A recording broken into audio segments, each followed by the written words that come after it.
Download करें APH engineering academy app और पाएं बेस्ट कोचिंग। स्टूडेंट्स, हम लोग स्टार्ट करेंगे हमारा नेक्स्ट जो चैप्टर है हमारा कर्मशाला तकनीकी का, मतलब वेल्डिंग टेक्नोलॉजी का। और कार्यशाला जो तकनीकी है, वेल्डिंग टेक्नोलॉजी है, इसका फर्स्ट पार्ट आप लोग देख चुके हैं। और ये जो फर्स्ट पार्ट है उसमें हमने वेल्डिंग को कवर किया था। तो वेल्डिंग का पूरा कॉन्सेप्ट जो है वो आपको मिल चुका है। पूरा का पूरा वीडियो आपको कंप्लीट मिल चुका है। आप शायद उसको देख रखा होगा, या नहीं देखा है तो जरूर उसको देखिए। फर्स्ट पार्ट अवेलेबल है। अब देखो, हमारा नेक्स्ट चैप्टर है हमारा वो जो है पैटर्न मेकिंग। पैटर्न मेकिंग का हिंदी में बोलते हैं पैटर्न निर्माण या फिर पैटर्न को बनाना। ठीक है, तो सबसे पहले देखेंगे हमारे पास में कौन कौन से टॉपिक हैं जो कि हमारे सिलेबस के अंतर्गत आते हैं। तो सबसे पहला हमारा पैटर्न क्या होता है, टाइप्स ऑफ पैटर्न के बारे में बात करेंगे। उसके अलावा पैटर्न के जो मटेरियल है, कौन कौन से मटेरियल यूज किए जाते हैं पैटर्न बनाने में। उसके अलावा पैटर्न अलाउंसेस के बारे में बात करेंगे, या पैटर्न की छूट के बारे में बात करेंगे। उसके अलावा पैटर्न कोड क्या होते हैं, जो हमारे बीआईएस के आधार पर, मतलब ब्यूरो ऑफ इंडियन स्टैंडर्ड के आधार पर, या फिर बोले कि जो भारतीय मानक है उसके आधार पर पैटर्न को किस तरह से कोडित किया जाता है। उसके अलावा पढ़ेंगे हम लोग कोर, जो है हमारा कोर जो है हम यूज करते हैं मोल्डिंग में। और उसके अलावा कोर बॉक्स, जहां पे हमें कोर बनाई जाती है, उसके बारे में देखेंगे। और कोर प्रिंट, मतलब कोर प्रिंट क्या होते हैं, जो कि हमारा इस्तेमाल किए जाते हैं हमारे मोल्डिंग के अंदर। इसके बाद जो है इन सब चीजों को हमने देखने के बाद सबसे पहले स्टार्ट करेंगे हम लोग पैटर्न क्या होता है, पैटर्न की डेफिनेशन के बेसिस पे स्टार्ट करेंगे। ठीक है, तो सबसे पहले देखेंगे पैटर्न होता क्या है। देखो, अमूमन सीधी सी बात करें कि पैटर्न हमारा जो है वो हमारा जो है एक तरह का प्रोटोटाइप होता है, एक रेप्लिका होती है। जैसा वर्कपीस होता है ना, जैसा कार्यखंड हमें चाहिए, वैसा ही जो है एक हमारा रेप्लिका होगा वर्कपीस का।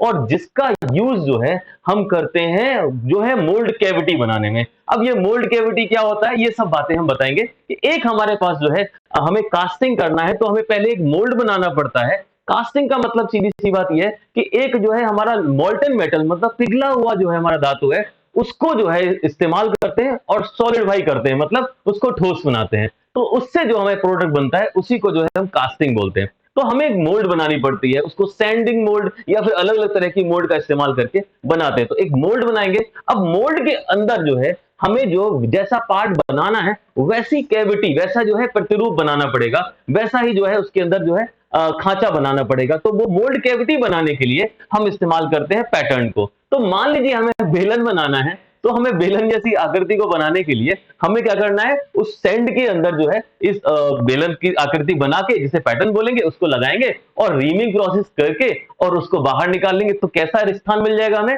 जो बेलन का ठीक उल्टा स्थान मिलेगा। तो हम उसमें जो है क्या भरेंगे, जो है मोल्टन मेटल भरेंगे, मतलब जो है पिघला हुआ धातु भरेंगे। जो भी है, जिस मटेरियल का हमें बनाना है तो वो डाल देंगे। तो हमारा जो है जब हम वो पार्ट सॉलिड हो जाएगा तो हमें वो जो पार्ट मिल जाएगा, जिसको हम जो है हमारा वर्कपीस कहलाएगा। ठीक है, तो सबसे पहले देखेंगे हमारा पैटर्न। पैटर्न क्या होता है, it is a prototype model. यह एक प्रोटोटाइप मॉडल होता है ऑफ वर्कपीस, मतलब जो है ये प्रोटोटाइप मॉडल है वर्कपीस का। या फिर हम ऐसे भी बोल सकते हैं कि it is a replica of workpiece. Workpiece की एक रिप्लिका होती है, having changes in the form of allowances, मतलब जो है उसमें कुछ बदलाव किए गए होते हैं, जो कि अलाउंसेस के फॉर्म में होते हैं। सीधी सी बात यह है कि जो हमारा जो है पैटर्न होता है वो एक जो है हमारा प्रोटोटाइप होता है, या फिर ये बोले कि ये हमारा एक जो है रेप्लिका होती है वर्कपीस की, जिसमें जो है अलाउंसेस के बेसिस पे कुछ जो है हमारे बदलाव किए जाते हैं। सीधी सी बात है, इसको हिंदी में समझते हैं। यह एक कार्यखंड का प्रोटोटाइप मॉडल होता है या प्रतिरूप होता है, जिसमें अधिदेय या छूट के रूप में कुछ बदलाव किए जाते हैं। इसका मतलब यह है कि जो वर्कपीस है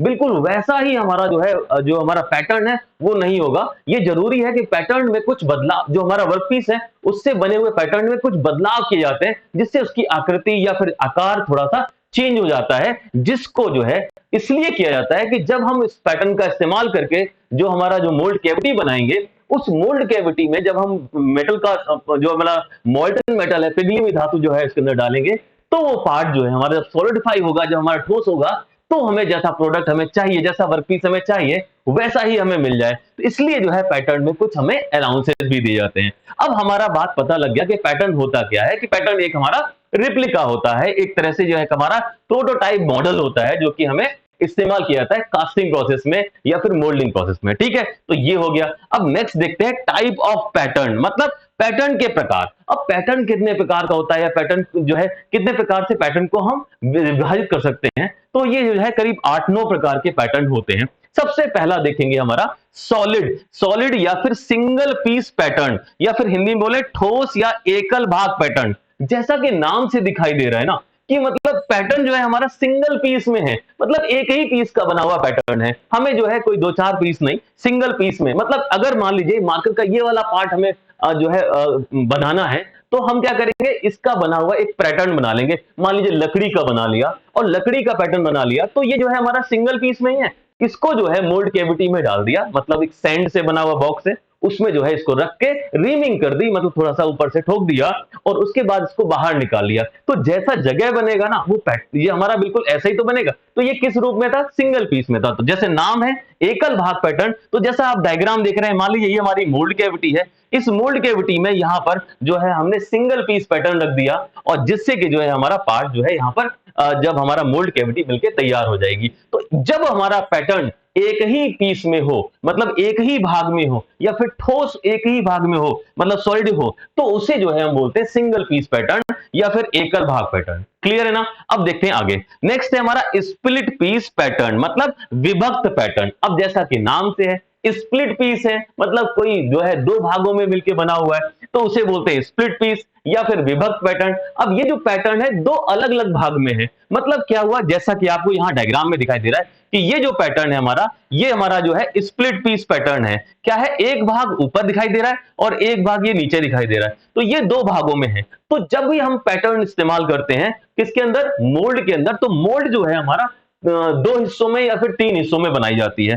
ऊपर वाले भाग को हम बोलते हैं कोप और नीचे वाले भाग को बोलते हैं ड्रैग। तो ये जो है हमारा कोप हो गया, ये हो गया DRAG ड्रैग। अब कोप ऊपर वाला भाग है, ड्रैग नीचे भाग, बीच में जो है हमारा जो है पार्टिंग लाइन बोलते हैं, बीच वाली लाइन को हम बोलते हैं पार्टिंग लाइन। तो आधा भाग जो है हमारा स्प्लिट पीस पैटर्न का या फिर बोले विभक्त पैटर्न का, आधा भाग जो है हमारा कोप में रहेगा और आधा भाग हमारा ड्रैग में रहेगा, और बीच में जोड़ने के लिए हमारी डॉवेल पिन होती है। तो इसको जो है प्रॉपर तरीके से कोप और ड्रैग में प्रॉपर तरीके से लगा देते हैं। पहले तो हम इसको प्रॉपर तरीके से इसको इस तरीके से डॉवेल पिन के माध्यम से कस देते हैं और इसमें लगा देते हैं। तो ये हमारा जो है, जब हमारा पैटर्न दो हिस्सों में बना हो तो उसे बोलते हैं जो है स्प्लिट पीस पैटर्न। ये दो या दो से अधिक, मतलब तीन हिस्सों में भी हो सकता है। बस केवल इस्तेमाल करना है DOWEL, dowel pin, dowel pin का इस्तेमाल करके इनको आपस में जोड़ते हैं। तो ये हमारा हो गया स्प्लिट पीस पैटर्न। ठीक है, अब नेक्स्ट आता है लूज पीस पैटर्न,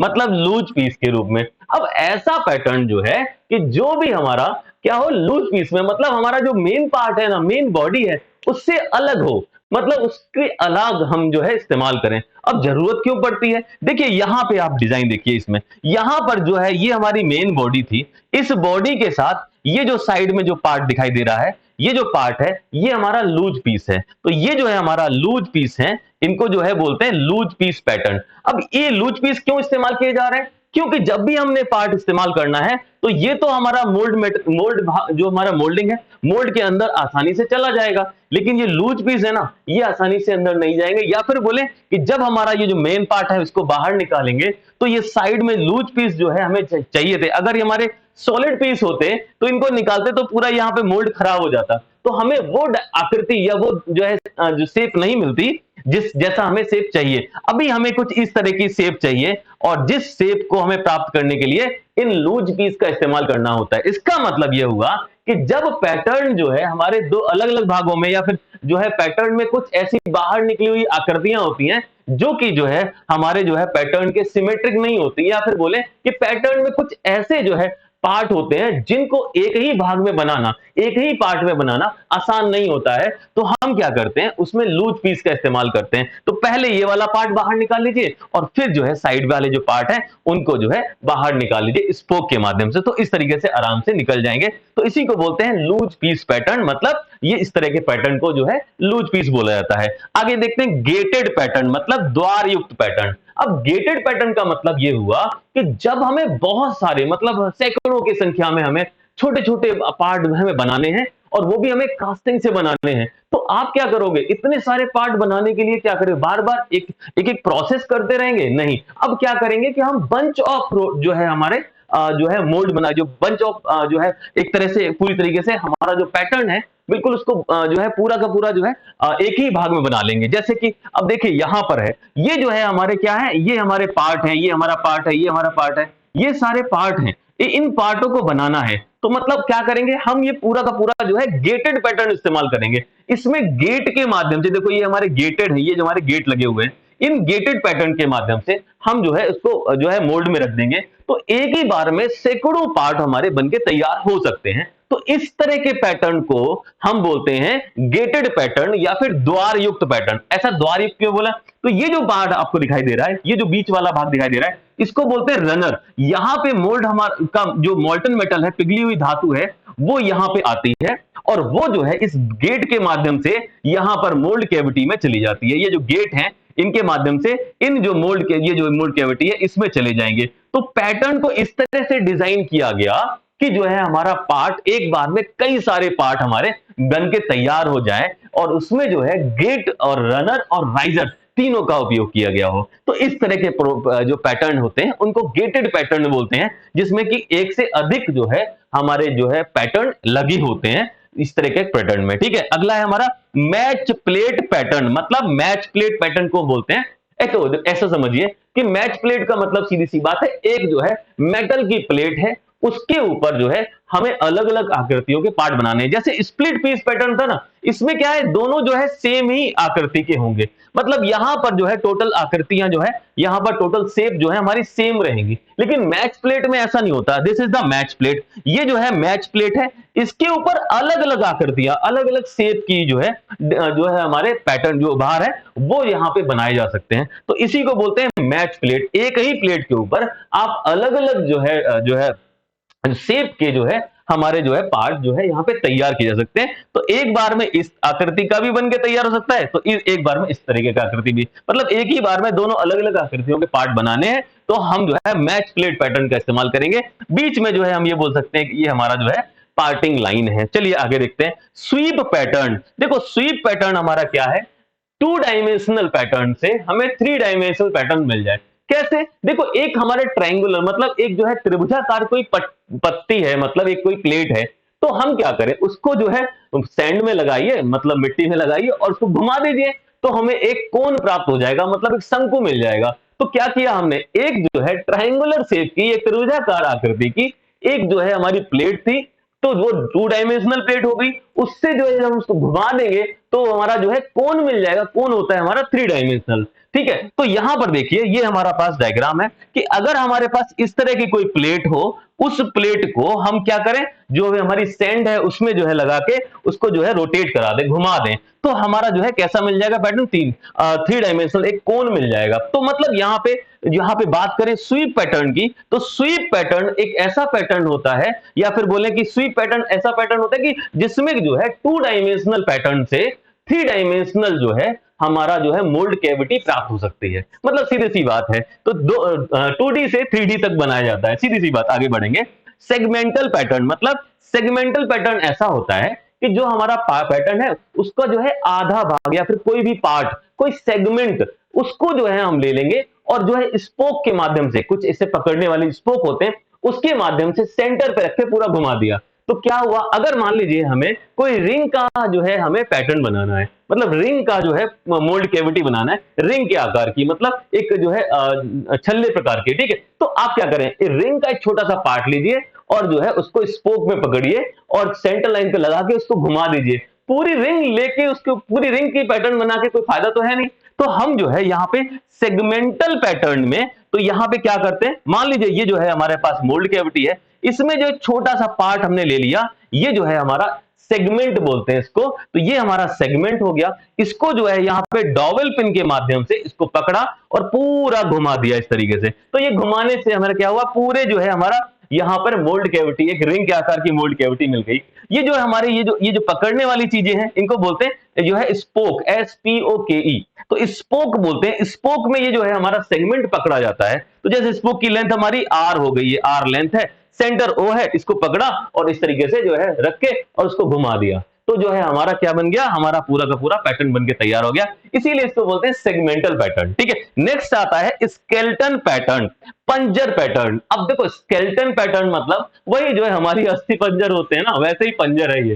तो स्केलेटन पैटर्न जो है मतलब ये हुआ कि अब हमें बहुत बड़े बड़े हमें पैटर्न बनाने हैं। अब इतने बड़े पैटर्न बनाने के लिए क्या करेंगे, इतने बड़े पैटर्न बनाने के लिए हमें देखो बहुत सारा मटेरियल लगेगा। अगर हम सिर्फ ठोस बनाएंगे मतलब सॉलिड बनाएंगे तो हम क्या कर देते हैं, उसको अंदर से जो है बिल्कुल खोखला रखते हैं, बाहर की बस बॉडी दिखती है, अंदर जो है केवल उसको सपोर्ट देके प्रॉपर तरीके से बना लेते हैं, जैसे ये दिखाई दे रहा है। अगर आप इसको देखें प्रॉपर साइड से तो आपको बिल्कुल ऐसा दिखेगा जैसा प्लेन है, अंदर बहुत पूरा सॉलिड है, लेकिन अंदर सॉलिड नहीं है, क्योंकि अंदर जो है हमने इसको इस तरह से अरेंजमेंट दिया हुआ है जिससे कि जो है ये जो है अंदर ज्यादा मटेरियल इस्तेमाल न करे। अगर मान लीजिए लकड़ी का ही बनाना है तो बड़े बड़े पार्ट बनाने के लिए तो लकड़ी के बड़े जो है बहुत ज्यादा लकड़ी लग जाएगी, बहुत ज्यादा वुड इस्तेमाल हो जाएगा।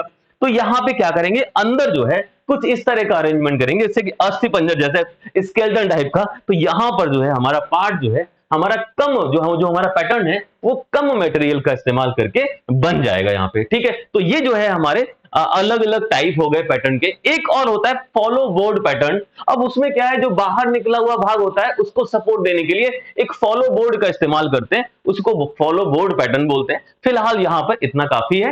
तो पैटर्न के प्रकार तो हमारे सारे हो गए। अब नेक्स्ट देखते हैं, हमारा नेक्स्ट टॉपिक है पैटर्न मटेरियल्स, मतलब पैटर्न पदार्थ। देखो पैटर्न पदार्थ का मतलब ये हो गया कि पैटर्न जो है किन किन मटेरियल का बनाया जा सकता है, सीधी सी बात है। तो सबसे पहले तो हमें पता है सबसे सस्ता सबसे आसान लकड़ी का बना लीजिए। तो वुड जो है हमारा टिम्बर मतलब जो है वुड लकड़ी के पैटर्न बनाए जा सकते हैं। लेकिन एक खास बात और है, जो मास्टर पैटर्न होता है वो भी लकड़ी का बनाया जाता है।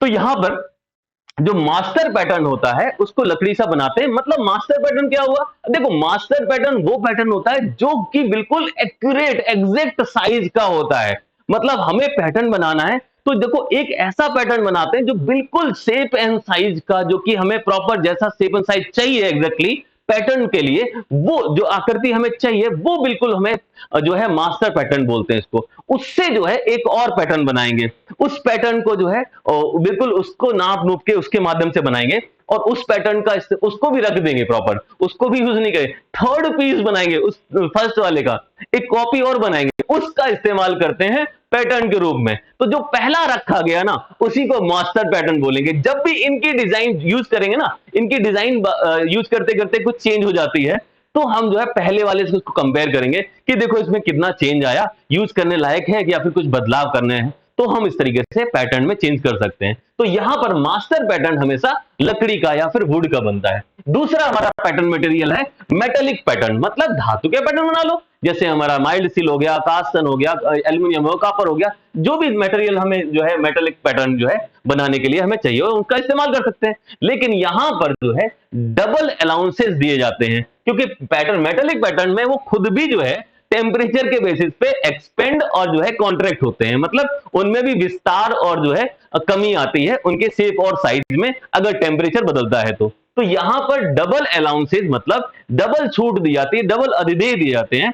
क्यों, एक तो हमारा जो है पैटर्न के ऊपर और दूसरा जो है हमारे पार्ट के लिए। तो इसलिए जो है मेटेलिक पैटर्न कम इस्तेमाल होते हैं, लेकिन सबसे ज्यादा इस्तेमाल इसलिए कर सकते हैं इनको क्योंकि ये बहुत जल्दी जो है ना इनका ये खराब नहीं होते। हमारी लकड़ी में कुछ खराबी आ सकती है, नमी आ गई, मॉइस्चर आ गया, कुछ भी हो गया, ठीक है। उसके अलावा जो है हमारा प्लास्टिक के पैटर्न भी बना देते हैं, जैसे पॉलीयूरेथीन के, जो इसके अलावा जो है फॉर्म वगैरह, जो हमारा पॉलीथीन फॉर्म होता है ना, उसके अलावा जो है कई तरह के प्लास्टिक होते हैं, उनका इस्तेमाल करके हम जो है पैटर्न बना सकते हैं। और लास्ट यहाँ पे आता है वैक्स, जो है मोम के भी पैटर्न बनते हैं। इन्वेस्टमेंट कास्टिंग में मोम के पैटर्न बनते हैं, मतलब वैक्स का इस्तेमाल करते हैं। उसके अलावा आता है एचजी मतलब मरकरी मतलब पारे का यूज कौन करता है? अरे माइनस टेम्परेचर जब होता है ना तो वहां पर हम मरकरी का यूज कर लेते हैं। जैसे मरकास्ट प्रोसेस होती है, मरकास्ट प्रोसेस में हम जो है मरकरी का या पारे का इस्तेमाल करते हैं जो है एज अ पैटर्न मटेरियल। तो पैटर्न जो है हम मरकरी का बना लेते हैं। और ये बात मानिए कि जो हमारा मरकरी से बना हुआ पैटर्न होता है उसकी सर्विस भी गजब की आती है। तो ये जो है उस समय इस्तेमाल करते हैं। बहुत प्रेसीजन पार्ट, मतलब बहुत ज्यादा जो है यथार्थ जो है हमारे साइज शेप के लिए हम लोग इसका इस्तेमाल करते हैं, लेकिन नॉर्मल कंडीशन में इसका इस्तेमाल नहीं कर सकते क्योंकि ये जो है मेल्ट हो जाएगा, ठीक है। तो अब ये हो गए हमारे पैटर्न मटेरियल्स, मतलब पैटर्न के पदार्थ कौन कौन से पदार्थ होते हैं। अब आगे नेक्स्ट जो है हमारा इंपॉर्टेंट टॉपिक है वो है पैटर्न अलाउंसेस, मतलब पैटर्न अधिदेय। पैटर्न अलाउंसेस या अधिदेय या फिर हम इसे छूट बोल सकते हैं कि जो पैटर्न में छूट दी जाती है। मतलब क्या हुआ, जैसा मैंने स्टार्टिंग में डेफिनेशन में देखा कि भाई जो हमारा वर्क पीस है ना, उसको बनाने के लिए हमें जो है पैटर्न बनाना पड़ता है, रिप्लिका बनानी पड़ती है, या फिर एक जो है हमें प्रोटोटाइप चाहिए होता है। उस प्रोटोटाइप में कुछ चेंज किए जाते हैं जिससे कि जो है हमारा फाइनल प्रोडक्ट जो बन के तैयार हो, वर्क पीस जैसा चाहिए हो वैसा मिल जाए।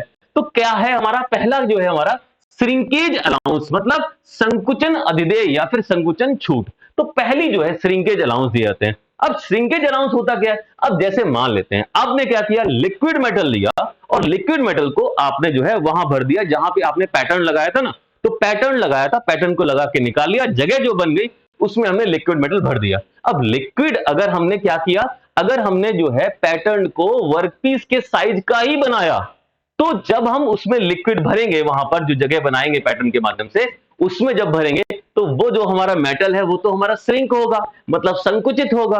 अब संकुचित हो गया तो जब हमारा पार्ट मिलके तैयार होगा वो तो साइज उसका कम मिलेगा। अब कम साइज का पार्ट मिलेगा मतलब क्या हुआ, तो अगर अब हम तुलना करेंगे तो हमारा वर्कपीस ज्यादा साइज का है और जो है पैटर्न जो हमारा जो फाइनल प्रोडक्ट मिला है वो हमारा कम साइज का है, मतलब जैसा बनाना था उससे कम साइज का मिलेगा। इसका मतलब ये हुआ कि श्रिंकेज अलाउंस मतलब संकुचन जो अधिदेय है वो किसको मिलेगा, पैटर्न को मिलेगा। तो पैटर्न उसकी वजह से क्या थोड़ा सा बड़ा बनाना पड़ता है। देखो ऐसा हर एक के लिए नहीं होता, देखो बताते हैं। एक हमारा ग्रे कास्ट आयरन है, उसमें उल्टा होता है। अगर जो है ग्रे कास्ट आयरन को आप जो है ठोस बनाएंगे मतलब सॉलिडिफाई करेंगे तो जो है हमारा ग्रे कास्ट आयरन फैलता है, मतलब जो ग्रेफाइट फ्लेक्स होती हैं उसके वजह से उसमें थोड़ा सा जो है विस्तार होता है, मतलब थोड़ा सा फैल जाता है, थोड़ा एक्सपेंड कर जाता है। तो वहां पर हमें जो है पैटर्न में जो है निगेटिव अलाउंस दिया जाएगा, मतलब निगेटिव जो है हमारा जो है अधिदेय दिया जाएगा, मतलब नकारात्मक अधिदेय दिया जाएगा। और बाकी सब में जो है बिस्मथ और है, बिस्मथ में जीरो जो है अलाउंस दिया जाता है, मतलब बिस्मथ में आपको बिल्कुल भी जो है आपको कुछ भी पैटर्न में चेंज करने की जरूरत नहीं है। बाकी सब जितने भी बचते हैं उसमें श्रिंकेज अलाउंस दिया जाता है जो है हमारे पैटर्न के अंदर, और पैटर्न को थोड़ा सा बड़ा बनाया जाता है। यही है हमारा श्रिंकेज अलाउंस या फिर संकुचन अधिदेय जो कि पैटर्न को दिया जाता है। बाकी सबको पॉजिटिव जो है ग्रे कास्ट आयरन को निगेटिव और जो है हमारा बिस्मथ को जीरो, ठीक है। और इसे नापते क्या है, परसेंटेज श्रिंकेज वॉल्यूम के बेसिस पे, मतलब प्रतिशत संकुचन जो है आयतन के आधार पर हम इसको नापते हैं, ठीक है। सीधा सा बात ही हो गया। अच्छा एक और चीज श्रिंकेज अलाउंस में बता ही देते हैं, ज्यादा हो जाएगा वैसे, फिर भी अगर आपको याद रहे कि देखो जो श्रिंकेज अलाउंस है वो तीन तरह जगह पे देखा जा सकता है। पहला कि जब हम कोई लिक्विड मेटल जो है हम इस्तेमाल करते हैं तो लिक्विड जो है श्रिंकेज होता है, पहले थोड़ा सा हमारा लिक्विड का श्रिंकेज होगा और दूसरा सॉलिडिफिकेशन श्रिंकेज होगा और तीसरा होता है सॉलिड श्रिंकेज। तो जो सॉलिड श्रिंकेज होता है उसमें हमें बिल्कुल भी देखना नहीं है, लिक्विड श्रिंकेज और जो है सॉलिडिफिकेशन श्रिंकेज को मतलब के टाइम पे हमें श्रिंकेज अलाउंसेस की जरूरत पड़ती है। और जो एक्स्ट्रा मटेरियल की जरूरत पड़ती है ना, जो मॉर्टल मेटल की, वो जो है राइजर से मिल जाता है। फिलहाल ठीक है, श्रिंकेज अलाउंस वो अलाउंस होता है जो कि हमारा जो है पैटर्न को दिया जाता है जिससे कि पैटर्न से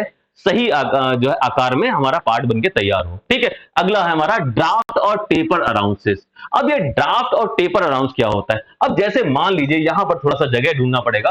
देखिए यहां पर हम जगह ढूंढ लेते हैं। ये देखो अगर हमारे पास कोई भी हमारा पार्ट है, इसको जो है पार्ट हमने इस तरीके से बनाया, इस तरीके से, तो क्या हुआ, अगर हमारा पार्ट बिल्कुल सीधा सीधा बना रहे हैं तो यहां पर जो है क्या होगा, सीधा सीधा बनाएंगे तो जब हम इसको निकालेंगे ना, तो ये जो पार्ट हमारा जब सीधा सीधा निकलेगा तो हमारा क्या हुआ, साइड से थोड़ी सफेद जो है खराब हो सकती है, किनारे जो है खराब हो सकते हैं नीचे वाले। इसको क्या करें, थोड़ा सा पार्ट में हमें हल्का सा टेपर दे दीजिए जिससे कि जो है हमारा पार्ट थोड़ा सा जो है हमारा वैसा बन जाए जैसा कि हमें चाहिए होगा। तो हम क्या करेंगे, यहां पर थोड़ा सा ड्राफ्ट दे देंगे या फिर थोड़ा सा टेपर दे देंगे। हमें पार्ट को जो हमारा जो है पैटर्न है उसको जो है मोल्डिंग में से निकालने के लिए थोड़ा सा उसमें जो है टेपर दिया जाता है जिससे कि वो जो हमारा पैटर्न है वो आसानी से निकल आए, और दूसरा जो है साइड के जो मोल्ड के जो दीवारें हैं वो जो हमारी जो है वॉल है वो खराब ना हो, इसीलिए जो है हम ड्राफ्ट और टेपर अलाउंस या फिर ड्राफ्ट और टेपर अधिदेय दिया जाता है।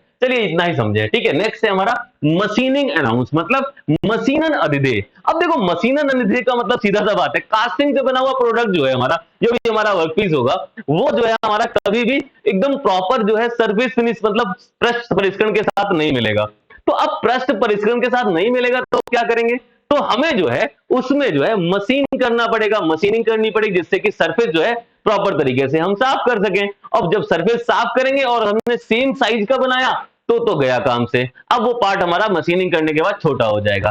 तो हम क्या करेंगे, हम अपने वर्क पीस को क्या करेंगे, हम जो पैटर्न है उसको ही थोड़ा सा बड़ा बना देंगे, जिससे कि जब हमारा प्रोडक्ट बन के तैयार हो थोड़ा सा बड़ा मिलेगा, और वो जो है हम उसको मशीनिंग करके उसको सही माप में ले आएंगे और उसका सरफेस भी साफ हो जाएगा। तो ये जो है हमारा मशीनिंग अनाउंस मतलब मशीनन अधिदेय के माध्यम से हम जो है पैटर्न को अगर देंगे तो हमें मिल जाएगा। अगर हमने आंतरिक सतह की बात की तो वहां पर हम क्या करें, वहां पर हमें पैटर्न को थोड़ा छोटा बनाना पड़ेगा, नहीं तो जो है गड़बड़ हो जाएगा, ठीक है। तो यहां पर जो मशीनिंग अनाउंस है, एक्सटर्नल बाहरी सतह के लिए हमें जो है पैटर्न को बड़ा बनाना पड़ता है, और जो है आंतरिक सतह जो इंटरनल सर्फेसेस हैं उनके लिए जो पैटर्न हम इस्तेमाल करते हैं उसके लिए जो है उसको छोटा बनाया जाता है, नेगेटिव दिया जाता है, ठीक है। अगला है हमारा श्रिंकेज, सॉरी स्टेकिंग अलाउंस मतलब प्रकंपन अधिदेय। अब देखो देखो सीधी सी बात, मोल्ड के अंदर आपने जो है अपना पार्ट रख रखा है, अब क्या है इसको बाहर निकालना है। अब सीधे तो निकलेगा नहीं, हमने ड्राफ्ट अलाउंस चलो दे भी दिया, हमने ड्राफ्ट दे भी दिया, थोड़ा टेपर दे भी दिया,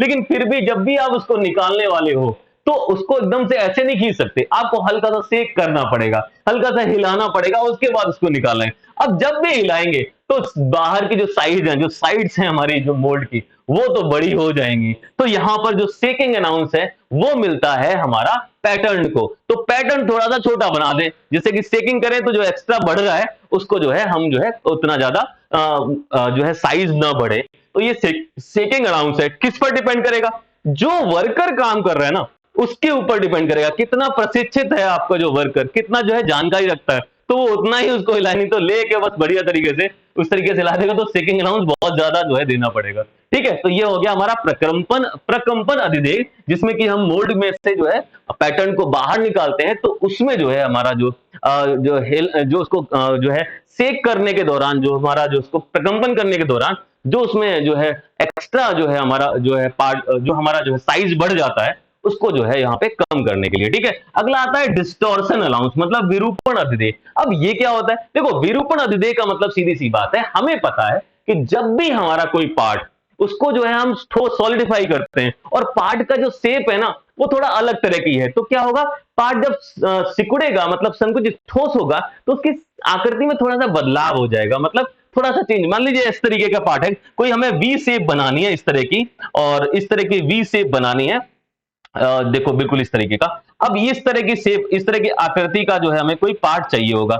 अब ये जो पार्ट हमें चाहिए, तो हम अगर इसको ऐसे ही शेप, इसी आकृति में अगर बनाने लगेंगे तो हो सकता है ये एल शेप में बन जाए, मतलब जब संकुचित हो मतलब सॉलिडिफाई हो तो अलग अलग जगह पे जो है, यहाँ पर अलग अलग जगह पे जो है, जो हमारा कूलिंग रेट है या फिर सॉलिडिफिकेशन रेट है या फिर जो है ठंडा होने की जो दर है वो अलग अलग हुई, तो पार्ट जो है डिस्टॉर्ट हो जाएगा, थोड़ा सा उसके अंदर विकृति आ जाएगी। और ये विकृति ना हो तो हम क्या करते हैं, डिस्टॉर्शन अनाउंस देते हैं, पहले से ही इसको एल शेप में बना लेते हैं। तो एल शेप में बनाएंगे तो डायरेक्ट बाद में जब संकुचित होगा मतलब ये जो है सॉलिडिफाई होगा तो जो है सही शेप में मिल जाए। तो इसीलिए जो है हम पैटर्न को जो है डिस्टॉर्शन अलाउंस देते हैं, मतलब विरूपण अधिदेय प्रदान कर देते हैं, सीधी सी बात ये हो गई। तो ये हो गया पैटर्न अलाउंसेस। कितने प्रकार के, 5 तरह के पैटर्न अलाउंसेस दिए जाते हैं। अब नेक्स्ट पढ़ते हैं पैटर्न कोड। अब ये पैटर्न कोड्स हैं या फिर पैटर्न कोड जो है हमारे बीआईएस के आधार पर है, ब्यूरो ऑफ इंडियन स्टैंडर्ड के आधार पर, या फिर बोले भारतीय मानक के आधार पर हम जो पैटर्न को कोडित करते हैं या कोड देते हैं। जैसे कि अगर हमने कहीं पे पैटर्न की किसी भी सरफेस के ऊपर ब्लैक कलर कर दिया तो ये पक्का हो गया कि वहां पर जो है मशीनिंग जो है अब आपको नहीं करनी है। तो ब्लैक कलर मतलब काला रंग अगर हमने कोड कर दिया तो जो है पैटर्न के ऊपर, तो वो जो है हमारा उसके ऊपर मशीनिंग नहीं की जा सकती है। तो ये जो है हमारा ब्लैक रंग जो है यही बताता है कि ये जो पार्ट है इस पर हम मशीनिंग नहीं करेंगे, ठीक है। अगला है हमारा रेड कलर। अब रेड कलर अगर कहीं कर दिया है तो इसका मतलब है उस सरफेस से हमें मशीनिंग करनी है, सीधी सी बात है। तो ये जो भाग है, ये जो है रेड कलर किया हुआ है, उस पर हम मशीनिंग कर सकते हैं। नेक्स्ट आता है येलो कलर, मतलब पीला रंग। और पीला रंग जो है हमारा यहाँ पर जो है कोई उभार या लूज पीस या फिर इस तरह के जो है पार्ट के लिए इस्तेमाल किया जाता है, तो ये येलो जो है कलर इस्तेमाल करते हैं।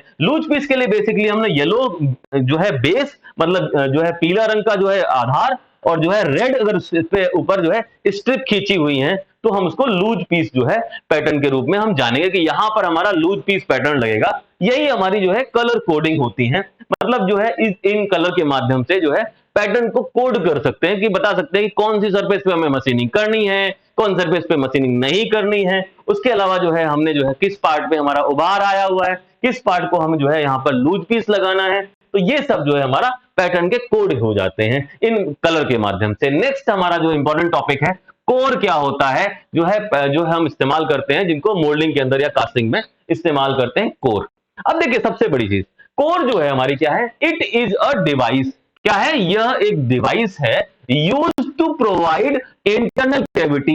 इंटरनल कैविटी प्रोवाइड करी जाती है इन मोल्डिंग। मोल्डिंग में जो है अगर हम इंटरनल कैविटी मतलब आंतरिक जो है जो जो जो है स्थान प्राप्त करना है, मतलब इस तरह से इंटरनल जो है खांचा जो हमें मिल जाए, तो उसके लिए जो है हम कोर का इस्तेमाल करते हैं मोल्ड के अंदर। तो ये समझिए कि यह एक युक्ति है जो मोल्डिंग में आंतरिक खांचे बनाने के लिए उपयोग होता है। अब देखो, अब हमें कोई ऐसा पार्ट बनाना है जिसमें अंदर से है कोई भी जो है कैविटी, मतलब कोई भी जगह बनानी है, मतलब अंदर से खोखला रखना है या हॉलो रखना है। तो अब आप क्या करेंगे, अब आपके पास तो पैटर्न ऐसा कुछ था ही नहीं यहाँ पे, तो अब क्या करें, तो आप क्या है कोर बना लें। किसकी, मिट्टी की, उसमें लिंसीड ऑयल मिला लें, मतलब अलसी का तेल मिला के एक जो है मिट्टी को जो है प्रॉपर तरीके से बना लें, तो उसे जो है हम जो है कोर सैंड बोलते हैं, उसका इस्तेमाल करें और उसका इस्तेमाल करके आप जो है कोर बना लें। अब वो कोर जो है बिल्कुल जो है इस तरह से रख दी जाए। अब देखिए यहाँ पे ये जो है हमारे पास, ये हमारे पास कोई भी हमारा मोल्डिंग है, उस मोल्डिंग में बीच में हमने कोर रख दी। अब ये कोर जो है ये इस तरह से बनी हुई एक कोर है। ये कोर कहां बनी, ये कोर बॉक्स के अंदर बनी थी। अब कोर बॉक्स में हमने क्या किया, जो है कोर सैंड का इस्तेमाल, जो कोर की मिट्टी है उसका इस्तेमाल किया, और उस कोर सैंड का इस्तेमाल करके और जो है हमने जो है यहां पर बेकिंग प्रोसेस इस्तेमाल की। बेकिंग समझते हैं ना, जब हम जो है कोर को पकाते हैं ना, तो उसको बेकिंग प्रोसेस बोलते हैं। तो यहाँ पे ड्राई सैंड कोर, यहाँ पे ड्राई सैंड कोर के लिए हम जो है एक हम बेकिंग प्रोसेस करते हैं, या फिर जो है अवन इस्तेमाल करते हैं, इलेक्ट्रिक अवन का इस्तेमाल करते हैं। तो इलेक्ट्रिक अवन या फिर जो है बेकिंग का इस्तेमाल करके जो है हम यहां पर कोर को जो है बनाते हैं। तो कोर जो है वे बनाने के लिए हम क्या करते हैं, एक कोर बॉक्स लेते हैं। नेक्स्ट पार्ट हमारा कोर बॉक्स ही था, तो कोर बॉक्स का इस्तेमाल करते हैं। कोर बॉक्स में हमें सैंड और जो है लिंसीड ऑयल, मतलब अलसी का तेल, linseed oil mixes with sand. तो अलसी का तेल जो है वो कोर सैंड के साथ मिक्स करके उससे जो है हमें पार्ट बनाना होता है, उसे हम अलग बनाते हैं और उसको कोर बॉक्स में रख के उसका साइज बिल्कुल प्रॉपर तरीके से करते हैं। उसके बाद उसको हम पकाते हैं, मतलब उसको जो है हम क्या करते हैं, जो उस कोर को जो है प्रॉपर तरीके से बेक करते हैं, और उसको इलेक्ट्रिक बेकर में इस्तेमाल करते हैं या फिर अवन में इस्तेमाल करते हैं, और जिससे कि जो है वो हमारी कोर पक जाती है। अब वो पकी हुई कोर यहां से निकाल के उसको जो है प्रॉपर तरीके से लगाया जाता है मोल्डिंग के अंदर। अब वो जो है लग जाएगी। अब वो जो बीच में अगर मान लीजिए हमें कोई पार्ट बनाना है इस तरह का कोई, इसमें जो है हमें कोर लगा दी गई। अब ये जो कोर लग गई है, तो जहां पे हमारी कोर लगी हुई है वहां तो हमारा पिघला हुआ धातु आएगा नहीं, मेटल मॉल्टेन मेटल आएगा नहीं, तो वो जगह हमारी कैसी बन जाएगी, खोखली बन जाएगी। बाद में कोर को आप निकाल दीजिए, तो इस तरह से हमारा यहां पर कोर बन के तैयार हो जाएगा। अब बात करते हैं और क्या होता है कोर के अंदर। देखो कोर को जो है अंदर सपोर्ट देने के लिए जो है चैपलेट इस्तेमाल करते हैं, हिंदी में बोले तो जंजीर बोलते हैं इसको। अब ये जंजीर कहाँ है, ये जो है हमारी चैपलेट है, मतलब ये जो है हमारी यहाँ ब्लैक कलर की जो है क्या कर रही है, ये मोल्ड के अंदर जो है मोल्डिंग के अंदर कोर को सपोर्ट करने के लिए हम यहाँ पर इस्तेमाल कर रहे हैं चैपलेट का। तो ये चैपलेट इस्तेमाल की जाती है। उसके अलावा यहाँ पर कोर प्रिंट भी होते हैं, जिनका उपयोग जो है हम क्या करते हैं, यहाँ पे प्रॉपर लोकेशन, मतलब सही जगह पे वो बनी रहे, उसके लिए भी हम करते हैं कोर प्रिंट का इस्तेमाल। अब देखो हम नेक्स्ट हमारा टॉपिक है हमारा कोर प्रिंट। तो कोर प्रिंट में हम देखेंगे कि कोर प्रिंट होती क्या है। चलिए इसका डिटेल देख लेते हैं पहले। It is used, core print क्या होती है, it is used to positioning the core in mould cavity.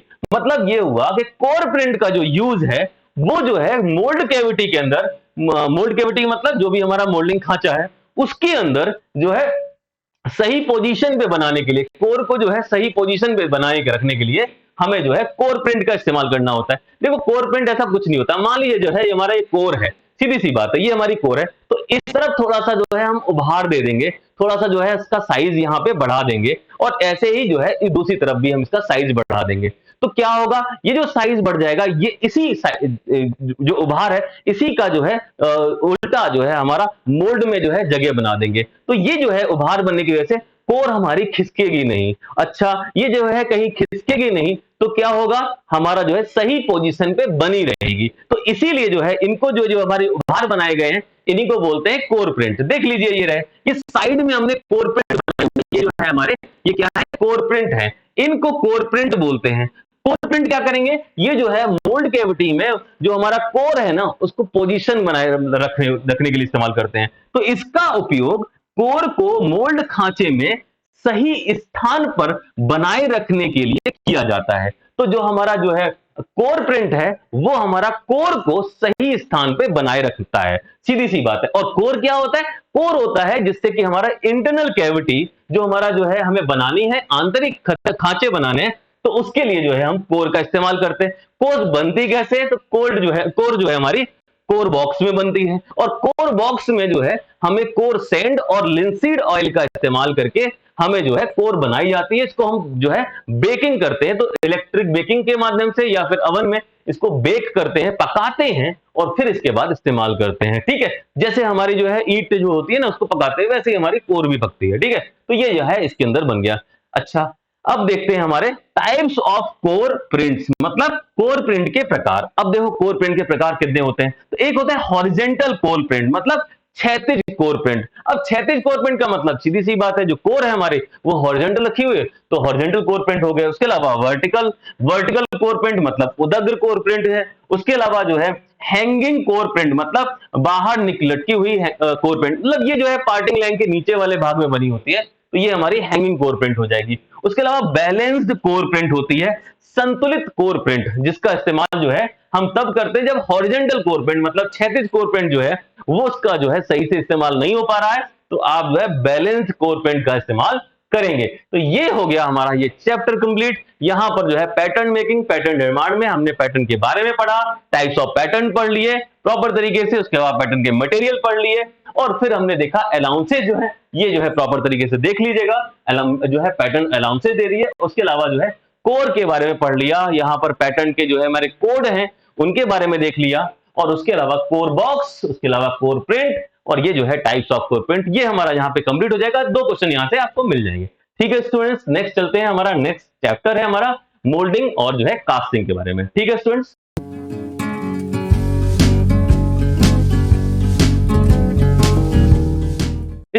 अब हम लोग देखेंगे हमारा नेक्स्ट चैप्टर है chapter number 3, moulding and casting. मतलब ये है मोल्डिंग एवं कास्टिंग या फिर ढलाई बोल देते हैं इसको। तो ढलाई और जो है मोल्डिंग के जो है हमारा नेक्स्ट चैप्टर है। इस चैप्टर में जो है हम लोग देखेंगे हमारा पहला पार्ट जो है वो मोल्डिंग सैंड है। पहला पार्ट मोल्डिंग सैंड है, दूसरा पार्ट हमारा है हमारा मोल्ड मेकिंग, मतलब मोल्ड बनाना। तो हम सबसे पहले करेंगे हम लोग मोल्डिंग सैंड से स्टार्ट। ठीक है, तो जो है वर्कशॉप टेक्नोलॉजी या फिर जो है कार्यशाला तकनीकी के ऊपर आपका ये तीसरा चैप्टर जो है यहाँ से स्टार्ट हो रहा है। इससे पहले हमने पहला चैप्टर जो है हमने फर्स्ट पार्ट में कंप्लीट कर लिया था, सेकंड चैप्टर अभी हमने कंप्लीट कर लिया, और अभी हम जो है थर्ड चैप्टर स्टार्ट कर रहे हैं। तो सबसे पहले देखेंगे हमारा मोल्डिंग सैंड। अब ये मोल्डिंग सैंड होता क्या है, देखो हमें मोल्ड बनानी है, तो अगर हम सैंड के माध्यम से मोल्ड बनाएंगे तो जो है हमें सैंड की जरूरत पड़ेगी, उसी सैंड को बोलेंगे मोल्डिंग सैंड। लेकिन ऐसे कोई भी सैंड मोल्डिंग सैंड नहीं होती। जैसे अगर हम जो है कोई जो है नदी वगैरह से हम लोग रेत लेके आए, कोई सैंड लेके आए, तो वो हमारी मोल्डिंग सैंड हो गई, नहीं ऐसा नहीं है। मोल्डिंग सैंड में एक प्रॉपर्टी मतलब प्रॉपर प्रॉपर्टीज होती हैं, मतलब कुछ ऐसे गुण होते हैं जिनके माध्यम से जो है हम मोल्ड बनाते हैं। ठीक है, तो सबसे पहले पढ़ते हैं मोल्डिंग सैंड होता क्या है। ठीक है, मोल्डिंग सैंड क्या है, it is a mould material. यह एक मोल्ड मटेरियल होता है, जो मोल्डिंग रेत होता है वो एक मोल्ड मटेरियल होता है, used to make mould for casting. Casting में मोल्ड को बनाने के लिए एक मोल्डिंग मटेरियल जो है उसी को हम मोल्डिंग सैंड बोल देते हैं। पहली चीज तो ये हो गई कि कास्टिंग जो है, जो हमारी ढलाई है, उसके अंतर्गत जो हम मोल्ड बनाते हैं उस मोल्ड को बनाने के लिए जो हमारा मटेरियल इस्तेमाल होता है उसे मोल्ड मटेरियल या फिर मोल्डिंग सैंड जो है कह देते हैं। ठीक है, तो ये हो गया। हिंदी में बोले तो यह एक मोल्डिंग पदार्थ है,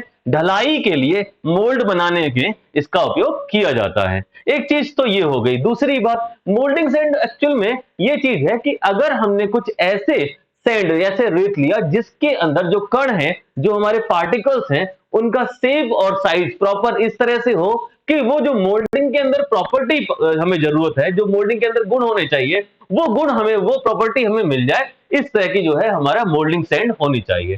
तो अब जो है सबसे पहले देखते हैं मोल्डिंग सैंड में कौन कौन सी चीजें होती हैं। तो एक होता है सिलिका। सिलिका मतलब 70 से 85% तक जो है मोल्डिंग सैंड के अंदर सिलिका पाई जाती है। अच्छा, सिलिका का जो है करीब 1780 के आसपास जो है डिग्री सेंटीग्रेड इसका जो है मेल्टिंग टेम्परेचर होता है। इसके अलावा और भी, जैसे आप चाहो तो सिरेमिक वगैरह इस्तेमाल कर लो, सिलिका है वैसे बेसिकली हमें रिक्वायरमेंट होती है। दूसरा होता है क्ले, मतलब 10 से 20% तक इसके जो मोल्डिंग सैंड है उसमें क्ले पाई जाती है। क्ले क्या है? 20 मीटर पर सेकेंड के पर मिनट के जो स्पीड से जो हमारी सैंड पानी में बैठती है, वो महीन वाली, उसी को जो है हम बोलते हैं क्ले। ये एक तरह से बाइंडर का काम करती है, मतलब जोड़ती है जो हमारी सिलिका है, या जो हमारे जो सिलिका के जो पार्टिकल है उनको आपस में जोड़ने का काम, बंधक का काम करती है। ठीक है। अच्छा, अगला है हमारा वाटर, मतलब पानी। कितना? 2 से 8%, 2 to 8%। यहाँ पे पानी की जगह आप चाहो तो मॉइस्चर ले सकते हो, तो मतलब जो पानी है वो 2 to 8% होगा, या मॉइस्चर कंटेंट 2 to 8%। उसके अलावा एडिटिव्स, मतलब योजक, मतलब 1 से 3% तक जो है इसके अंदर एडिटिव्स मिलाए जाते हैं, तब जाके मिलके बनती है हमारी मोल्डिंग सैंड। मतलब सीधी सी बात है, मोल्डिंग सैंड में 3 चीजें हो गई, सिलिका हो गया, क्ले हो गया, वाटर हो गया और एडिटिव्स हो गए। एडिटिव्स में क्या कहते हैं? जो मटेरियल जो है हमारे इस्तेमाल होते हैं मोल्डिंग सैंड को प्रॉपर तरीके से, जैसे हम मान के चले बाइंडिंग मटेरियल्स हो गए, क्ले तो है ही, लेकिन उसके अलावा बाइंडिंग मटेरियल्स हो गए, कोल हो गया, ये सब चीजें जो है हमारी एडिटिव्स में आ जाएंगी। तो यहाँ पे 1 से 3%, तो इनके परसेंटेज आप लिख सकते हैं, प्रॉपर तरीके से इनके बारे में बता भी सकते हैं कि चीजें क्या होती हैं। यहां से बन जाता है हमारा मोल्डिंग सैंड। तो पहला टॉपिक कंप्लीट है। एक्चुअल में सेकंड टॉपिक है हमारा प्रॉपर्टीज ऑफ मोल्डिंग सैंड, मतलब मोल्डिंग जो रेत है उसके गुण कौन कौन से होते हैं, और उन गुणों में भी हमारे जो है हमारे सिलेबस में प्रॉपर तरीके से बताया गया कौन कौन से गुण की जरूरत है। वो सारे गुण यहाँ पे हम लोग पढ़ने वाले हैं। पहला है हमारा परमेबिलिटी, मतलब पारगम्यता।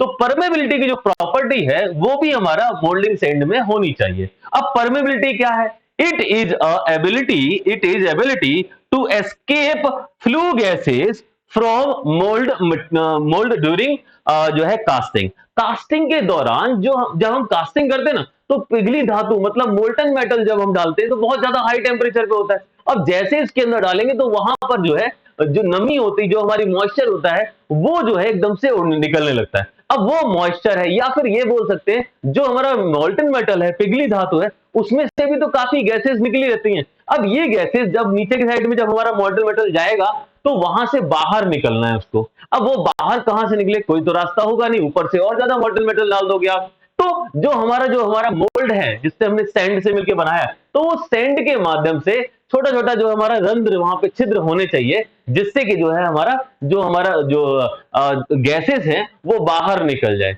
तो बस यही जो बाहर गैसेस को बाहर निकालने की जो एबिलिटी है, जो क्षमता है, उसी को जो है हम परमेबिलिटी बोलते हैं। वैसे यहाँ पे सीधी सी बात है, it is ability to escape flue gases from mould during casting. तो कास्टिंग के दौरान मोल्ड में से जो फ्लू गैसेस हैं, जो दग्ध गैसें हैं, उनका बाहर निकलने की जो एबिलिटी है, उसी को परमेबिलिटी मतलब पारगम्यता बोलते हैं। ठीक है। तो अब देखो हिंदी में इसको समझ लेते हैं। एक चीज और है, इसको परमेबिलिटी को जो है अगर हमें रिप्रेजेंट करना है तो इसको परमेबिलिटी नंबर से प्रदर्शित करते हैं। मतलब परमेबिलिटी नंबर, सीधी सी बात ये है कि हमें कुछ नंबर मिल गए कि इसकी जो है मोल्डिंग सैंड की परमेबिलिटी ज्यादा है, इसकी कम है। तो कैसे पता लगेगा?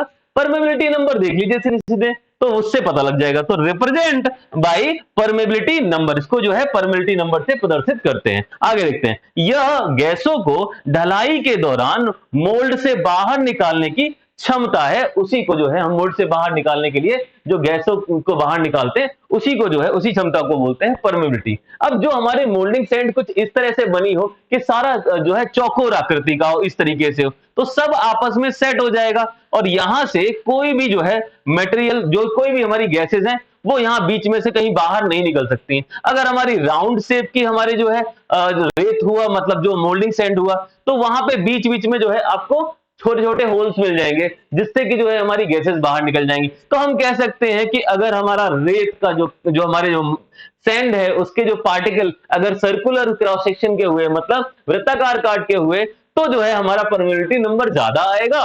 और अगर आयताकार या रेक्टेंगुलर या फिर बोले वर्गाकार या फिर जो है स्क्वायर शेप के हुए, तो जो है पार्टिकल हमारे जो पार्टिकल है वो गैसेस को बाहर निकलने से रोक देंगे, तो परमेबिलिटी नंबर कम हो जाएगा। सीधी सी बात है ना। तो बस यही चीज है। तो यह गैसों को ढलाई के दौरान मोल्ड से बाहर निकालने की क्षमता है। इसे पारगम्यता संख्या से प्रदर्शित करते हैं। अब पारगम्यता संख्या मतलब परमेबिलिटी नंबर, इसे पीएन से प्रदर्शित करेंगे। इसका फॉर्मूला हुआ VH अपॉन PAT। अब V क्या है? V है volume of air passes from जो है हमारा जो मोल्डिंग है। तो देखो यहां पे क्या है, एक स्पेसिमेन बनाते हैं, मतलब एक जो है नमूना बनाते हैं। मतलब पहले जो मोल्डिंग सैंड के माध्यम से हम जो है एक मोल्ड बना लेते हैं, एक जो है एक तरह से टेस्ट करने के लिए, और उसमें से जो है हम एयर को पास करते हैं। तो एयर को पास करने के लिए जो हमारी जितनी भी एयर पास हो जाएगी, जितना आयतन, जितना वॉल्यूम, तो वो जो है हमारा V हो गया।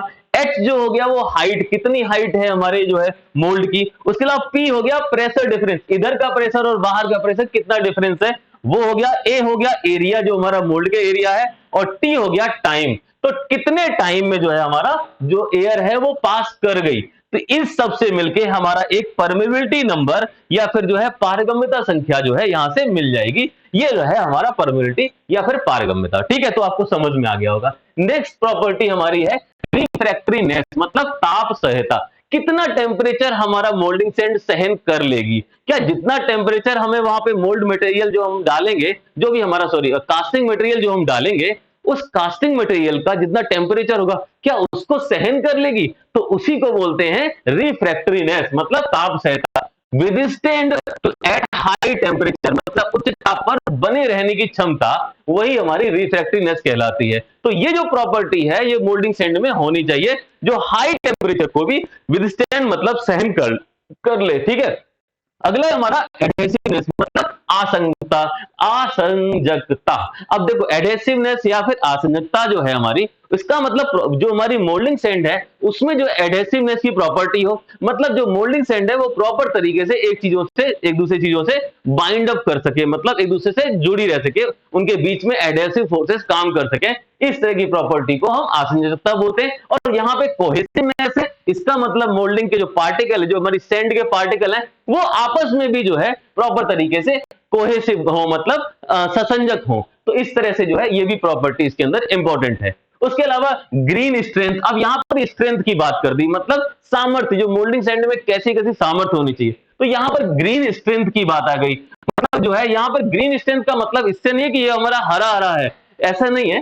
ग्रीन स्ट्रेंथ का मतलब है नमी जब हो मोल्डिंग के अंदर, जो मोल्डिंग सैंड में अगर नमी है, मतलब जो है मॉइस्चर कंटेंट ज्यादा है, उस समय जो इसकी स्ट्रेंथ होनी चाहिए, क्या उतनी स्ट्रेंथ है? तो यहां पर जो है नमी के दौरान, मतलब ऐसा हो जो हमारी मोल्ड अगर बने उसमें अगर मॉइस्चर कंटेंट ज्यादा है, तो उसकी कितनी स्ट्रेंथ होगी, ये चीज जो है ये प्रॉपर्टी यहां पे देखना है। उसके अलावा ड्राई स्ट्रेंथ, मतलब शुष्क सामर्थ्य। अगर नमी को हम रिमूव कर दें, मतलब हटा दें, जो मॉइस्चर है उसको हम हटा दें, तो उस समय जो हमारी मोल्डिंग जो सैंड है उसकी स्ट्रेंथ कितनी होगी, ये वाली बात यहां पर ये प्रॉपर्टी देखी जाती है। उसके बाद हॉट स्ट्रेंथ, मतलब तप्त सामर्थ्य, मतलब जो है हाई टेम्परेचर पे जब हमारा मोल्ड के अंदर कोई मटेरियल डाला जाएगा, तो जो मोल्डिंग सैंड है उस हाई टेम्परेचर के दौरान जो हमारा जो फोर्स लग रहा है, जो हमारा जो है बल लग रहा है जो हमारा मोल्डिंग सैंड के ऊपर, उसको सहन कर पाएगी नहीं कर पाएगी, तो ये यहां से हॉट स्ट्रेंथ से पता लगाते हैं। ठीक है, उसके अलावा फ्लोएबिलिटी, मतलब तरलता।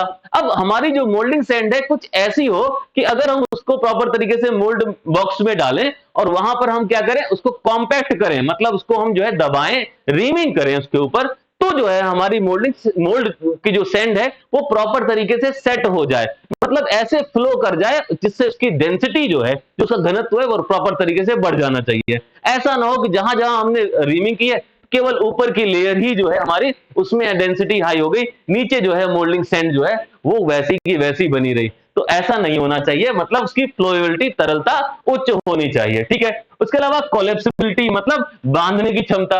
अब ये वर्ड जो है आपको बड़ा समझना पड़ेगा। कोलैप्स का मतलब होता है जो है समेटने की क्षमता। अब देखो, जब भी हम क्या करेंगे, हमारा जो मोल्टन मेटल है, पिघली धातु जब हमने उसमें डाली, जब हमने मोल्ड जो हमारा मोल्ड के अंदर डाला, मोल्ड कैविटी में जो मोल्ड खांचा है उसके अंदर डाला, तो जब हम वो सॉलिडिफाई होगा, मतलब ठोसीकरण होगा जो उसका, तब क्या होगा, वो जो है सिकुड़ता है, मतलब जो है कैसा, जो आपस में जो है हमारा जो मोल्डिंग जो हमारी सैंड है उससे अलग होता है। अगर मोल्ड सैंड के अंदर ऐसी एबिलिटी ना हो, फ्लेक्सिबिलिटी ना हो, बांधने की क्षमता ना हो, तो क्या होगा, वो टूट के जो है उसी के साथ रुकने लगेगी, मतलब जो हमारी ठोस हो रही है, जो हमारी सॉलिडिफाई हो रही है जो मटेरियल है, उसके साथ जाने की कोशिश करेगा या फिर उसे रोकने की कोशिश करेगा। तो कोलेस्टिलिटी का गुण जो है, बांधने की क्षमता ऐसा होता है कि हमारा जो मोल्डिंग सैंड जो है वो क्या हो, मोल्डिंग जो सैंड है वो हमारा मटेरियल के साथ न जाए और या मटेरियल को जो है कोलेप्स होने से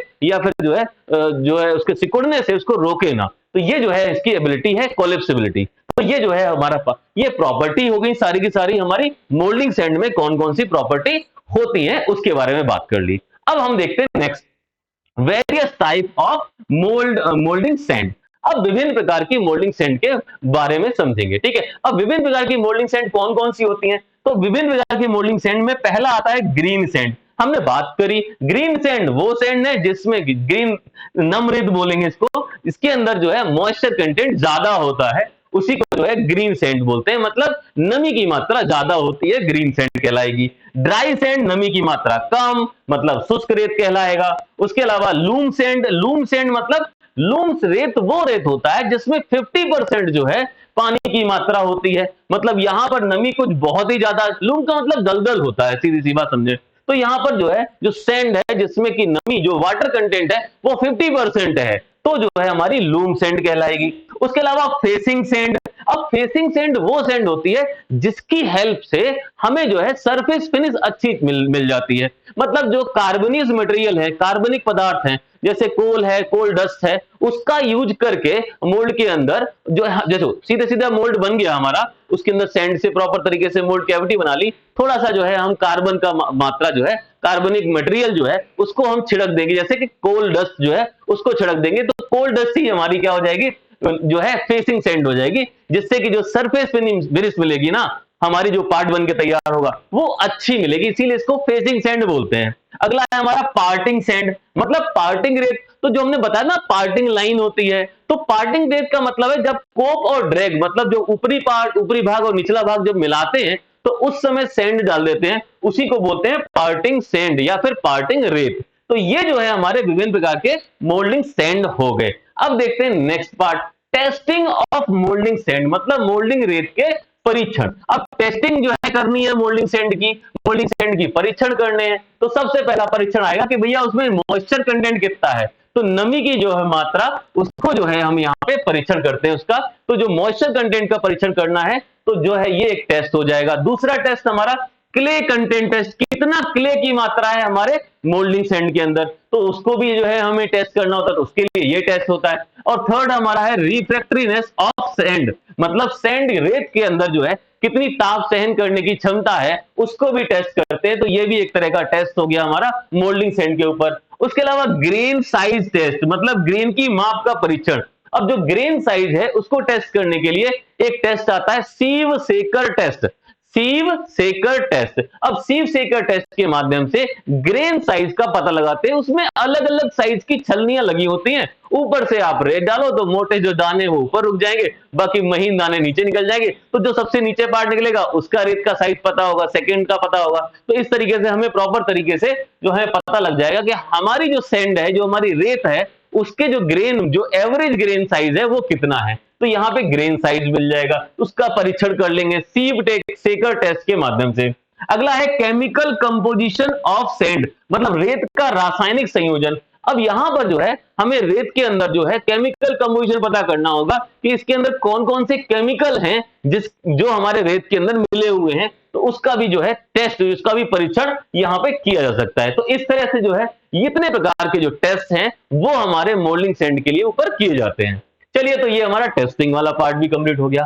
तो यहां तक जो है हम कह सकते हैं कि मोल्डिंग के अंदर हम जो मोल्डिंग सैंड है उस वाला पार्ट, वो चैप्टर हमारा कंप्लीट हो जाता है। अब नेक्स्ट आएगा मोल्ड मेकिंग वाला पार्ट। तो मतलब ये हम बोल सकते हैं कि ये चैप्टर 3 का सेकेंड पार्ट है। चैप्टर 3 का सेकेंड पार्ट आता है मोल्ड मेकिंग, मतलब मोल्ड बनाना। अब ये मोल्ड को बनाना या मोल्ड का निर्माण करना, ये वाला पार्ट स्टार्ट हो जाएगा। और इसमें जो है सबसे बड़ी चीज ये है कि मोल्ड जो है हम जो है कितने प्रकार की हमारी मोल्ड होती हैं, टाइप्स ऑफ मोल्ड जो है इसको देखेंगे। तो टाइप्स ऑफ मोल्ड के प्रकार।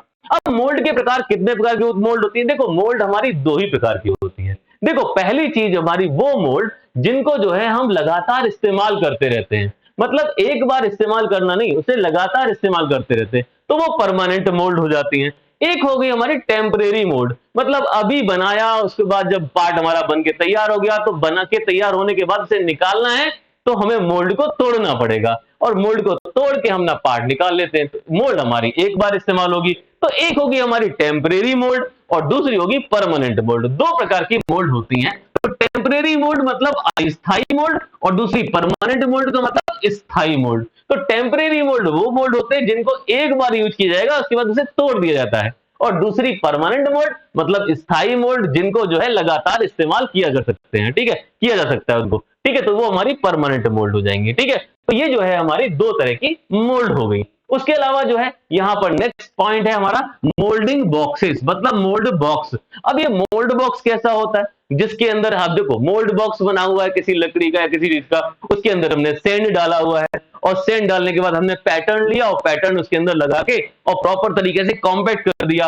और अगर हमने मोल्ड बॉक्स को दो भागों में बनाया तो हाँ बिल्कुल, अगर दो भागों में बनाया तो ऊपर वाले भाग को हम बोलते हैं कोप, COPE कोप, और नीचे वाले भाग को बोलते हैं ड्रैग, DRAG ड्रैग। तो कोप और ड्रैग, ऊपर वाला भाग कोप कहलाएगा, नीचे वाला भाग जो है ड्रैग कहलाएगा। और अगर तीन भागों में बना दिया तो अच्छा, ऐसा क्यों करेंगे? देखो, हम जो है कोप जो है दो भागों में बनाएंगे। जब हमारा मोल्डिंग बॉक्स है उसको दो भागों में बनाएंगे, तो ऊपर वाले भाग में देखो, जब हमने पढ़ाया था स्प्लिट पीस पैटर्न, तो स्प्लिट पीस में क्या हुआ था, जो हमारा पैटर्न था वो दो भागों में बना था। तो वहां पे एक भाग हमारा कोप में रहेगा और एक भाग हमारा ड्रैग में रहेगा। लेकिन जब हमारा कोप और ड्रैग में जो पार्ट रहेगा, तो उससे क्या है कि उसको हम इस तरीके से रख सकते हैं, और एक भाग को हम प्रॉपर तरीके से इधर कॉम्पैक्ट कर सकते हैं, दूसरा भाग इधर, और बाकी आपस में जोड़ के प्रॉपर तरीके से टाइट कर सकते हैं। और बाद में जो है हम दोबारा से खोल के उसमें से हम अपना पैटर्न निकाल सकते हैं, और जो है हमें कैविटी मिल गई, और उसके लिए जो है हमें रास्ता बना दिया,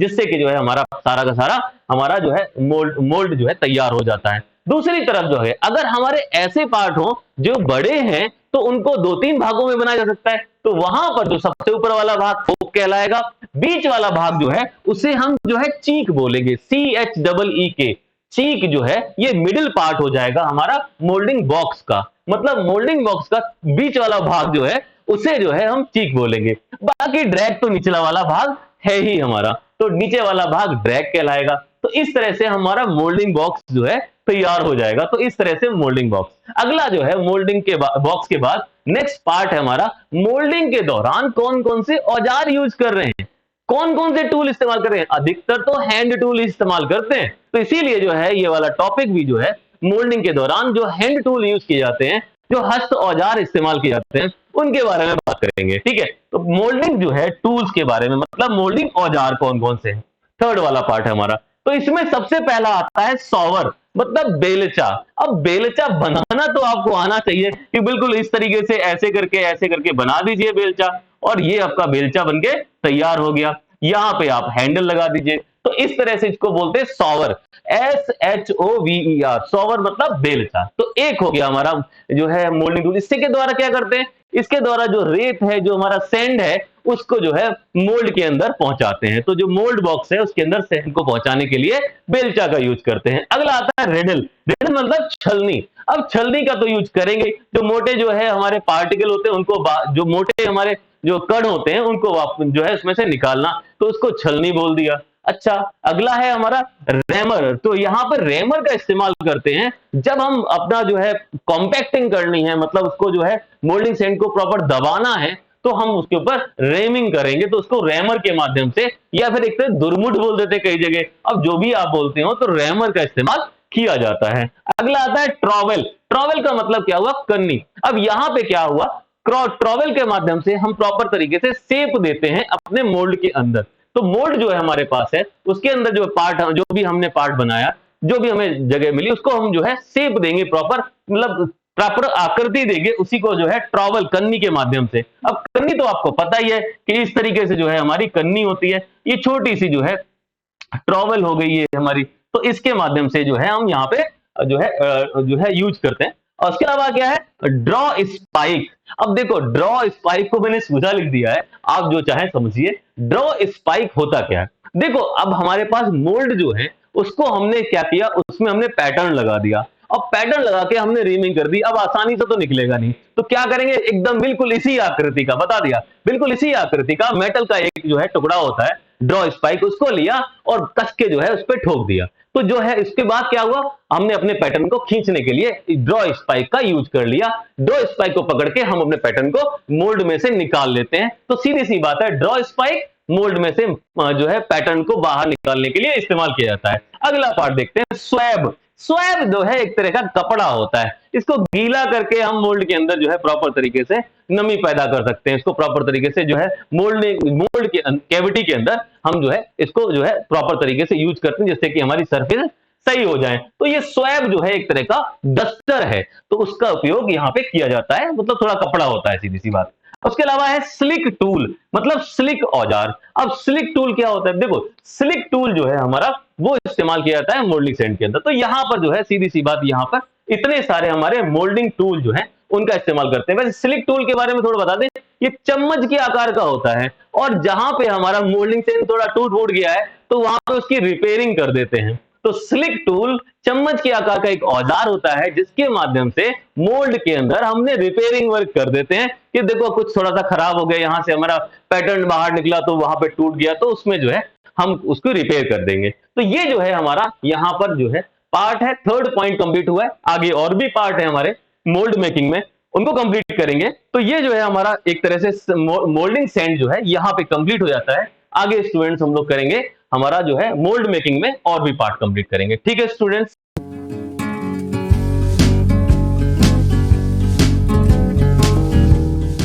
स्टूडेंट्स, अब हम देखेंगे हमारा फोर्थ टॉपिक है मोल्डिंग प्रोसेसेस, मतलब मोल्डिंग प्रक्रम। अब मोल्डिंग प्रक्रम बोल लीजिए, या फिर यहाँ पर जो है मोल्डिंग मेथड्स भी बोल सकते हैं, मतलब मोल्डिंग की विधियों के बारे में बात कर सकते हैं। देखिए, मोल्डिंग की विधियों का मतलब ये हुआ कि अगर मोल्डिंग की जो हम मोल्डिंग जो बना रहे हैं या मोल्डिंग कर रहे हैं, वो जो है हम कितने तरीके से कर सकते हैं। तो उनमें से जो है, या मोल्डिंग के प्रकार भी हो सकते हैं। तो यहाँ पर जो है पहला है हमारा बेंच मोल्डिंग। बेंच मोल्डिंग मतलब ये जो है, अगर हम मोल्डिंग जो है कि अगर बेंच के ऊपर बना रहे हैं, तो उसे हम मोल्डिंग बेंच मोल्डिंग बोलेंगे। सीधी सी बात समझिए कि अगर हम जो है कोई मोल्डिंग बना रहे हैं, जैसे सैंड वगैरह का इस्तेमाल करके एक हम बेंच के ऊपर ही बना रहे हैं, इसका मतलब कोई छोटी कास्टिंग करनी है, कोई छोटे पार्ट की कास्टिंग करनी है, और जो है मोल्ड हमारा छोटा है, तो हम उसे बेंच पे रख के बना सकते हैं। तो इसीलिए जो है उसे बोलते हैं बेंच मोल्डिंग। ठीक है। दूसरा है हमारा फ्लोर मोल्डिंग। फ्लोर मोल्डिंग क्या है? अगर हमारी कास्टिंग थोड़ा मीडियम साइज की है, तो उसे हम फ्लोर के ऊपर रख के बनाएंगे। तो जो है मीडियम साइज की जो कास्टिंग है, उनको फ्लोर के ऊपर रख के बनाया जाता है, इसीलिए उनको जो है बोलते हैं फ्लोर कास्टिंग। अब ये जो फ्लोर कास्टिंग होती है, इनके जो है पार्ट में जो है कई थोड़ा सा जो है मीडियम साइज का पार्ट होगा, जिसको हमें कास्ट करना होगा। उसके अलावा यहाँ पर जो है मटेरियल जो है ज्यादा है, इसलिए जो है हमने फ्लोर के ऊपर रखा हुआ है। और थर्ड नंबर आता है पिट मोल्डिंग।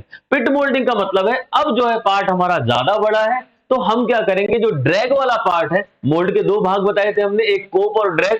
तो जो ड्रैग वाला पार्ट है, उसको जो है जमीन के अंदर बनाएंगे, तो उसे हम बोलेंगे जो है पिट मोल्डिंग। पिट मतलब गड्ढा एक तरह से। ठीक है। तो उसके अंदर जो है रख के जो है हम जो है अपना सैंड का इस्तेमाल करके प्रॉपर तरीके से ड्रैग वाला पार्ट जमीन के नीचे बना लिया, और जो है कोप वाला पार्ट ऊपर बना लिया। तो इस तरह से जो है हम उसे बोलते हैं पिट मोल्डिंग, और ये जो है बड़े आकार की मोल्डिंग होती है। तो यहां पर अगर देखें बेंच मोल्डिंग, फ्लोर मोल्डिंग और पिट मोल्डिंग में, तो सबसे बड़े आकार की मोल्डिंग जो है पिट मोल्डिंग के माध्यम से बनाई जाती हैं, बाकी मीडियम साइज की फ्लोर मोल्डिंग के माध्यम से बनाई जाती हैं। अच्छा आगे देखिए, नेक्स्ट है हमारा मशीन मोल्डिंग। तो मशीन मोल्डिंग का मतलब है जो हम मशीन का इस्तेमाल करके, अगर हम मोल्डिंग प्रोसेस में अगर मशीनों का इस्तेमाल करते हैं तो हम उसे बोलते हैं मशीन मोल्डिंग। और देखो मशीन मोल्डिंग जब भी हम इस्तेमाल करेंगे तो मीडियम या फिर जो है छोटे आकार की जो हमारे मोल्ड हैं वही इन पे जो है बनाए जाते हैं, तो मशीन मोल्डिंग। तो इस तरह से हमारे पास 4 तरह की मोल्डिंग प्रोसेसेस हैं या फिर 4 टाइप्स की जो है मोल्डिंग मेथड्स हैं,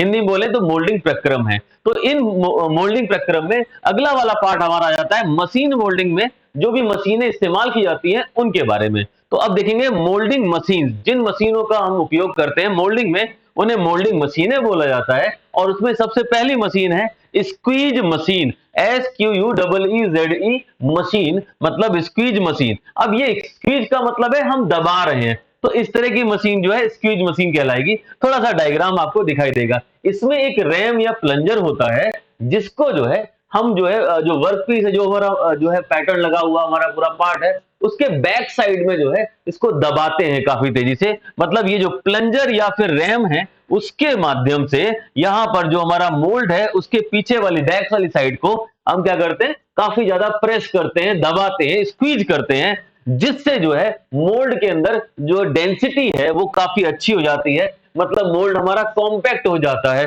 तो ये जो है इससे क्या होगा, जो मोल्ड कैविटी है वो प्रॉपर तरीके से मिल जाती है। इसी को बोलते हैं स्क्वीज मशीन। देखो स्क्वीज मशीन सिंपल सा है, किसी प्लेटफॉर्म पे रखी हुई जो है हमारी मोल्ड है, उसके जो बैक पार्ट है उसके ऊपर हमने प्लंजर के माध्यम से काफी तेजी से हाई प्रेशर जो है अप्लाई किया, जिससे कि जो है हमारा मोल्ड जो है स्क्वीज हो गया, या फिर ये कहें कि जो हमारा मोल्ड है अच्छी तरीके से कॉम्पैक्ट हो गया। नेक्स्ट आता है jolt squeeze, jolt squeeze machine. अब ये जोल्ट स्क्वीज मशीन से पहले हम समझ लें जोल्ट क्या होता है। जोल्ट का मतलब है एक तरह से जोल्टिंग प्रक्रम होता है। उसमें क्या है, हमारा जो पार्ट है ना उसको हम बहुत तेजी से जो है वाइब्रेट कराते हैं। तो 120 जो है हमारे टाइम्स पर मिनट जो है उसको जो है इस तरीके से वाइब्रेट कराते हैं। लेकिन यहां पर क्या है, जोल्ट स्क्वीज मशीनिंग है, इसका मतलब हम उसको वाइब्रेट भी कराएंगे और कस के दबाएंगे भी। तो प्लंजर या रैम के माध्यम से उस पार्ट को दोनों तरफ से पकड़ के और उसको जो है प्रॉपर तरीके से हम कस के कंपैक्ट करेंगे, दबाएंगे, और उसके अलावा 120 टाइम्स पर मिनट, मतलब 120 जो है टाइम्स पर मिनट जो है इसको क्या करेंगे, बहुत तेजी से सेक भी करेंगे। तो सारे पार्ट जो हैं, जो सारे पार्टिकल हैं जो सैंड के, जो रेत के, वो प्रॉपर तरीके से अपने एडजस्ट हो जाएंगे, और स्क्वीज करेंगे तो मतलब दबाएंगे रैम के माध्यम से, तो वो अच्छी तरीके से उनका जो है क्या हो जाएगा, कॉम्पैक्शन हो जाएगा, बहुत अच्छी डेंसिटी प्राप्त हो जाएगी, और जो मोल्ड कैविटी है बहुत अच्छी तरीके से प्राप्त होगी। तो इस तरीके से सेकंड हमारा जोल्ट स्क्वीज या फिर जोल्ट स्क्वीज मशीन, ठीक है। और थर्ड हमारा आता है सैंड सिलिंजर्स। सैंड सिलिंजर्स, ये जो रेत सिलिंजर है इसका उपयोग भी हम करते हैं। इसका उपयोग मोस्टली जो है पिट मोल्डिंग के टाइम पे हम इस्तेमाल करते हैं। तो अगर हमारी कास्टिंग बड़ी है या फिर मोल्डिंग जो बड़ी है तो उसमें जो है हम क्या करेंगे, पिट में जो है उसको इस्तेमाल करेंगे। उसमें पिट में जो है हमारा ड्रैग वाला पार्ट बनाएंगे। तो हम क्या करेंगे, एक फैन लगाएंगे और जो कि रेत को जो है, जो सैंड को सीधे सीधे पिट में उड़ेलता है। हमें कोई जो है वहां पे इस्तेमाल नहीं करना पड़ेगा कोई टूल। यहाँ पर जो है ऑटोमेटिक जो हमारा फैन है उसके माध्यम से जो हमारा सैंड वो जो है पिट के अंदर या फिर जो है मोल्ड के अंदर सीधे सीधे ट्रांसफर कर दी जाती है, या फिर जो है इसको उसके माध्यम से मोल्डिंग सैंड को पिट के अंदर या फिर मोल्ड के अंदर जो है पहुंचाया जाता है। तो ये हमारा सैंड सिलिंजर हो गया, इसी को सैंड स्लिंगिंग बोलते हैं। तो ये जो है हमारा 3 तरह की जो है मोल्डिंग मशीन जो है इस्तेमाल की जाती हैं, वो भी जो है हमारे मोल्डिंग प्रोसेसेस के अंदर। वैसे एक और मशीन है जोल्ट मशीन, जो कि अलग से इस्तेमाल की जा सकती है, जिसमें केवल जो है पार्ट को अच्छी तरीके से पकड़ के और बहुत तेजी से जो है वाइब्रेट कराया जाता है। तो इस तरीके से हमारे पास मोल्डिंग मशीन्स हो गई। अब जो है हमारा ये पहला पार्ट जो है, जो हमारा मोल्डिंग का जो थर्ड वाला पार्ट था, मोल्डिंग जो मोल्ड मेकिंग जो है वो हमारा कंप्लीट हो जाएगा। नेक्स्ट आएगा हमारा चैप्टर नंबर 3 का ही थर्ड पार्ट आएगा, कास्टिंग प्रोसेसेस, मतलब ये है ढलाई प्रक्रम। तो ढलाई प्रक्रम में तो हमारे जो हमारी कास्टिंग है वो कितने तरह की होती है, तो ये उसमें जो है कई प्रकार की होती है। कास्टिंग जो है हमारा जो हमारा मोल्ड के बेसिस पे हो सकता है, जैसे टेम्परेरी मोल्ड इस्तेमाल कर लिया तो उसमें बहुत तरह की कास्टिंग प्रोसेसेस हैं। उसके अलावा जो है अगर परमानेंट मोल्ड का इस्तेमाल किया तो उसमें भी बहुत तरह की कास्टिंग प्रोसेस है। उसके अलावा जो है हमारा सेंट्रीफ्यूजिंग इस तरह की प्रोसेस भी होती है, या फिर कॉन्टिन्यूअस कास्टिंग होती है। तो इस तरह से 3 प्रकार की कास्टिंग प्रोसेस होती हैं। फिलहाल जो सिलेबस में दी हुई है वो है हमारी डाई कास्टिंग। अब डाई कास्टिंग क्या है? यहाँ पर डाइयों के माध्यम से जो है कास्टिंग की जाती है। डाइयां मतलब ऐसी तरह की डाइयां जिसका उपयोग जो है हम क्या करते हैं कि उसमें जो है हमारा जो है जो जो हमारा कैविटी है जो है जहां पे हमें जैसा हमें पार्ट बनाना है उस डाई में वैसा ही अंदर जो है स्पेस होता है, तो उसके माध्यम से हम जो है डाई कास्टिंग करते हैं। जैसे पिस्टन वगैरह है ना, उनको बनाने के लिए जो है हम डाई कास्टिंग का भी इस्तेमाल करते हैं। तो देखो यहाँ पर 2 तरह से जो है डाई कास्टिंग की जाती है। एक होती है हॉट चेम्बर डाई कास्टिंग और दूसरी होती है कोल्ड चेम्बर डाई कास्टिंग। तो हॉट चेम्बर डाई कास्टिंग का मतलब है कि ऐसा चेम्बर जहां पर जो है उसमें मोल्टन मेटल अवेलेबल हो। मतलब एक तरह से ये मान के चले जो डाई कास्टिंग है उसमें अगर जो है हमारा जो हमारा पार्ट जो हमारा डाई कास्टिंग वाला जो डाई कास्टिंग है उसमें जो हमारा जो पार्ट है जिसमें कि हमारा मोल्टन मेटल मशीन के साथ ही रहता है। मतलब जो है मशीन के साथ ही छोटी सी भट्टी लगी होती है और जिसके माध्यम से वहां पर हम जो धातु है जो भी हमारा मेटल है उसको जो है हम हीट करते हैं और वो मेल्टिंग उसकी होती रहती है। साथ ही जो है वहां से हम जो है पिस्टन के माध्यम से या प्लंजर के माध्यम से मेटल को जो है डाई के अंदर जो है ट्रांसफर करते हैं। तो हॉट चेम्बर डाई कास्टिंग में सीधी सी बात है, यहां पर एक हॉट चेम्बर जो है मशीन के साथ ही लगा होता है, मतलब डाई मशीन के साथ ही लगा होगा। तो इस तरह के जो है हमने हॉट चेम्बर डाई कास्टिंग बोलते हैं। अच्छा, ये कब इस्तेमाल करेंगे? देखो सबसे खास बात है, हॉट चेम्बर अगर मशीन के साथ होगा तो या तो जो है हमारा बहुत बड़ी भट्टी का इस्तेमाल नहीं कर रहे हैं, तो यहां पर जो है हमारा जो उन मेटल का इस्तेमाल करेंगे जिनका मेल्टिंग पॉइंट टेम्परेचर कम होगा, मतलब जो इनका गलनांक जो है कम होगा। तो अब जैसे जिंक हो गया, कॉपर हो गया, ये धातु है, या फिर जो है टिन हो गई, इन इस तरह की जो मेटल हैं उनका यूज करेंगे क्योंकि उनका जो मेल्टिंग पॉइंट टेम्परेचर है ज्यादा नहीं होता, तो कम टेम्परेचर पे ही हमारा जो है हमारा लिक्विड मेटल या फिर जो है तरल धातु जो है हमें उपलब्ध रहेगी और उसका उपयोग सीधे सीधे हम जो है डाई में ट्रांसफर करके उनको जो है हम अपना जो है पार्ट बना सकते हैं। तो यहाँ पर जो है डाइयों का इस्तेमाल किया जाता है और यहाँ पर जो है हॉट चेम्बर भी साथ में लगा होता है। लेकिन कोल्ड चेम्बर डाई कास्टिंग ये कहाँ इस्तेमाल की जाएगी? अब देखिए जैसे कास्ट आयरन हो गया या स्टील हो गया, अब इनके पार्ट बनाने हैं हमें, तो ये तो बहुत बड़ी भट्टी, ये कुपोला फर्नेस, उनके माध्यम से जो है हमें उनको जो है मेल्टिंग पॉइंट मेल्ट में करना पड़ेगा, कन्वर्ट करने पड़ेगा।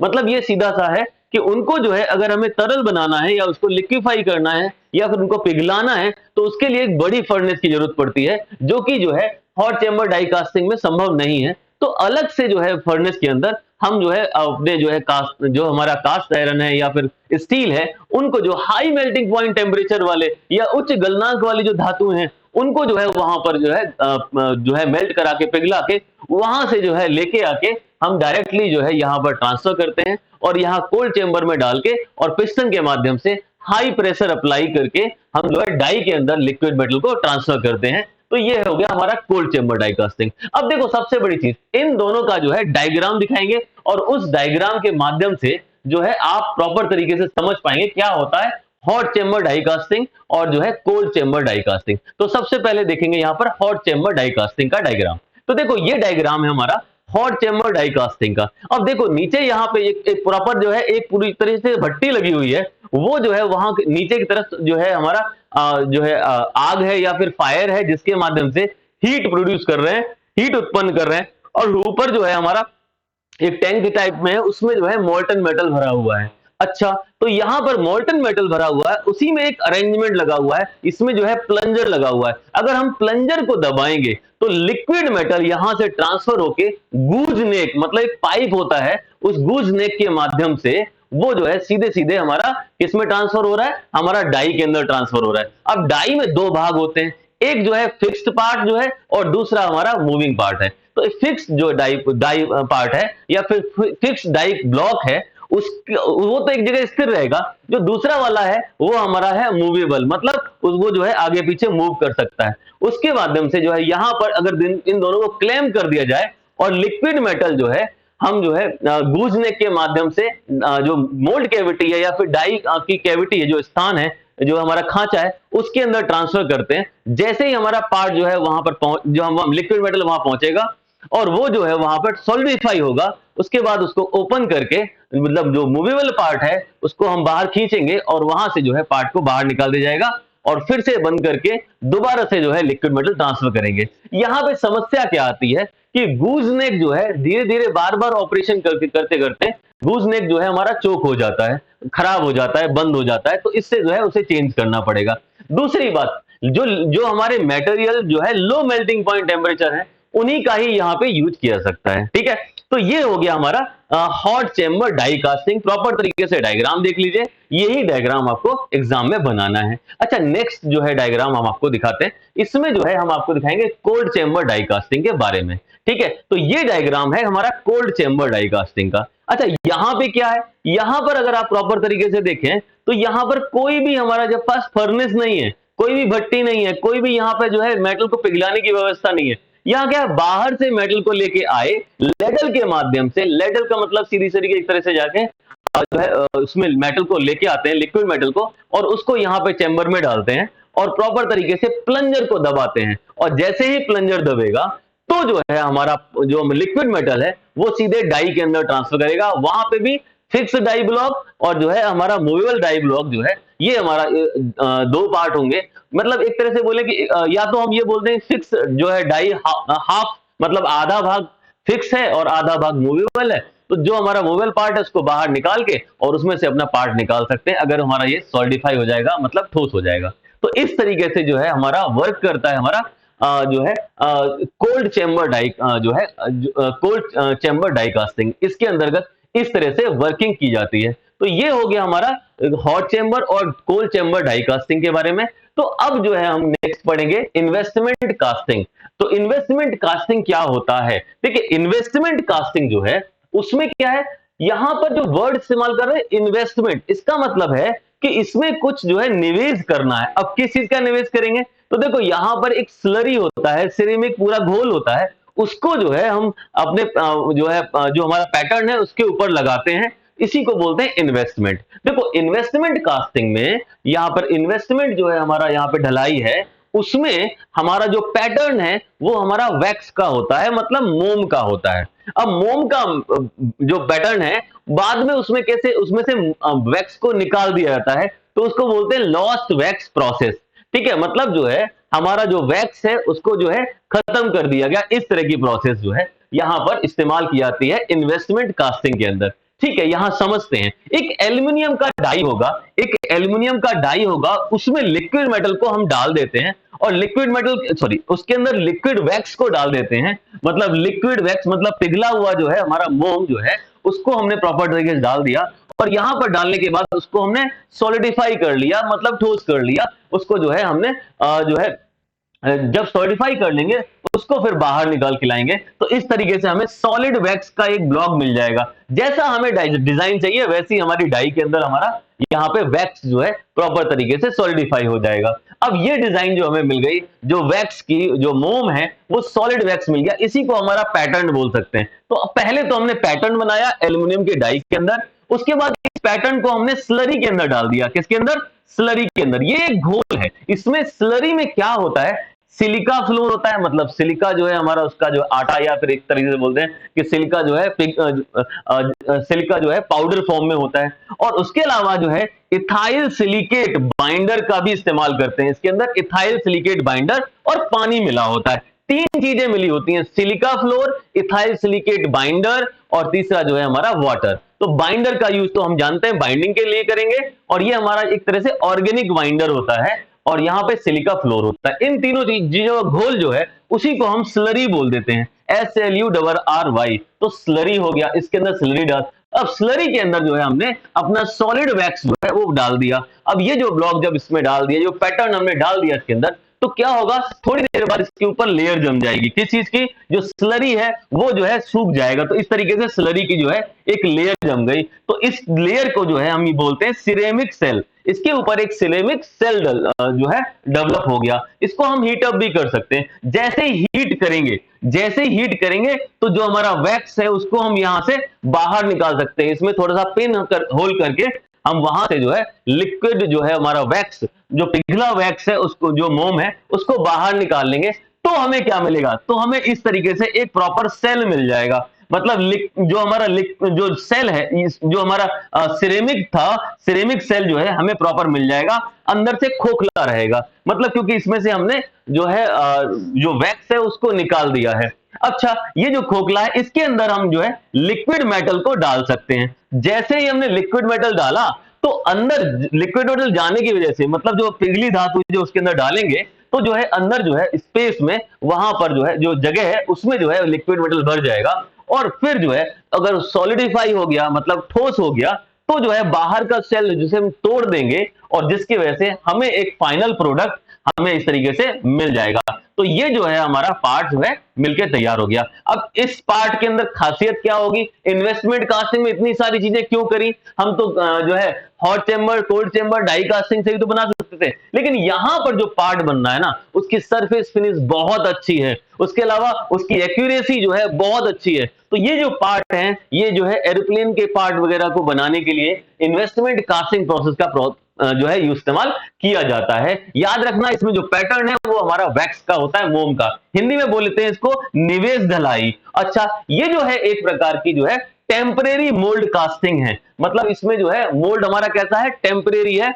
एक्सपेंडेबल पैटर्न भी बोलते हैं इसमें, मतलब वो पैटर्न जो कि हमारे तोड़े जा सकते हैं, टूट जाते हैं, खत्म हो जाते हैं, तो एक्सपेंडेबल पैटर्न बोल सकते हैं। और इसके अलावा जो है यहाँ पर जो एक्सपेंडेबल मोल्डिंग भी बोल सकते हैं, उसके अलावा टेम्परेरी मोल्ड कास्टिंग भी इसको हम बोल सकते हैं, इन्वेस्टमेंट कास्टिंग को। तो ये हमारा जो है इन्वेस्टमेंट कास्टिंग जो है एक प्रकार की टेम्परेरी मोल्ड कास्टिंग है। अच्छा, चलिए, तो उसके अलावा आगे देखें सेंट्रीफ्यूगल कास्टिंग, नेक्स्ट आता है हमारा सेंट्रीफ्यूगल कास्टिंग, मतलब अपकेंद्री ढलाई। अब इसमें क्या है, देखो हमें इतना अच्छे से पता है कि अगर हम किसी चीज को घुमाते हैं ना उसकी एक्सिस पे, तो उसके अंदर कोई भी चीज रखी हो वो उसकी जो है परिधि पे, उसकी जो है पेरीफेरी के ऊपर पहुंच जाती है और उसके साथ ही मूव करने लगती है। तो वही चीज यहां पर यूज किया गया। क्या किया गया कि एक जो है हमने जो है एक जो है ब्लॉक लिया, उसको जो है बियरिंग के माध्यम से और कपलिंग का यूज करते हुए मोटर से जो है उसको घुमाया। तो जैसे ही जो है मोटर से घुमाया तो ये एक सिलेंडर है, वो जो है इस तरीके से अपनी एक्सिस पे, अपनी अक्ष के ऊपर रोटेट करने लगता है, इस तरीके से घूमने लगता है। तो जब ये घूम रहा है तो उसमें अगर हम लेडल के माध्यम से लिक्विड मेटल, मोल्टन मेटल, पिघली धातु अगर डाल दें तो ये पिघली धातु उसकी सतह के ऊपर चिपक जाएगी, मतलब उसकी सतह के ऊपर चली जाएगी, जिससे कि जो है वो सतह के ऊपर प्रॉपर तरीके से सरफेस, इंटरनल सरफेस के ऊपर प्रॉपर तरीके से पहुंच जाएगी। तो प्योर मेटल जो है वो सरफेस पे रहेगा, और अगर कोई भी इसमें अशुद्धि है तो वो बीच के सेंटर की तरफ जो है यहां पर इकट्ठी हो जाएगी इस तरीके से। तो जो अशुद्धि है, जो हमारी इंप्योरिटी है, उसको हम बाहर निकाल सकते हैं। बाकी जो है हमारा प्योर मेटल का जो है हमारा कोई सिलेंड्रिकल ऑब्जेक्ट या फिर जो है हम वृत्ताकार काट का जो है हमारा वर्कपीस जो है वो तैयार हो जाएगा। तो पाइप जो है, जो मेटल के पाइप हैं, वो सब जो है यहां से बना सकते हैं सेंट्रीफ्यूगल कास्टिंग के माध्यम से। एक तरह समझिए एक सिमेट्रिकल कास्टिंग जो है हमें प्रॉपर तरीके से मिल जाएगी, और यहां पर प्योर मेटल जो है हमारा जो है उसकी सरफेस पे रहेगा, पेरीफेरी पे रहेगा, तो जो है हमारा पार्ट जो है प्रॉपर तरीके से मेटल का मिल जाएगा। तो ये परमानेंट मोल्ड कास्टिंग है, इसको बोलते हैं परमानेंट मोल्ड कास्टिंग। अब परमानेंट मोल्ड कास्टिंग का मतलब यहां पर जो मोल्ड है ना वो हमारा परमानेंट है, वो ब्रेक नहीं होगा, ठीक है, मतलब वो तोड़ा नहीं जाएगा। तो सेंट्रीफ्यूगल कास्टिंग या अपकेंद्र ढलाई में जो है हम जो सेंट्रीफ्यूगल जो प्रिंसिपल है उसका इस्तेमाल करते हैं, या फिर जो है अपकेंद्र का जो सिद्धांत है उसका उपयोग करते हैं। तो ये हो गया हमारा सेंट्रीफ्यूगल कास्टिंग के थोड़ी बारे में।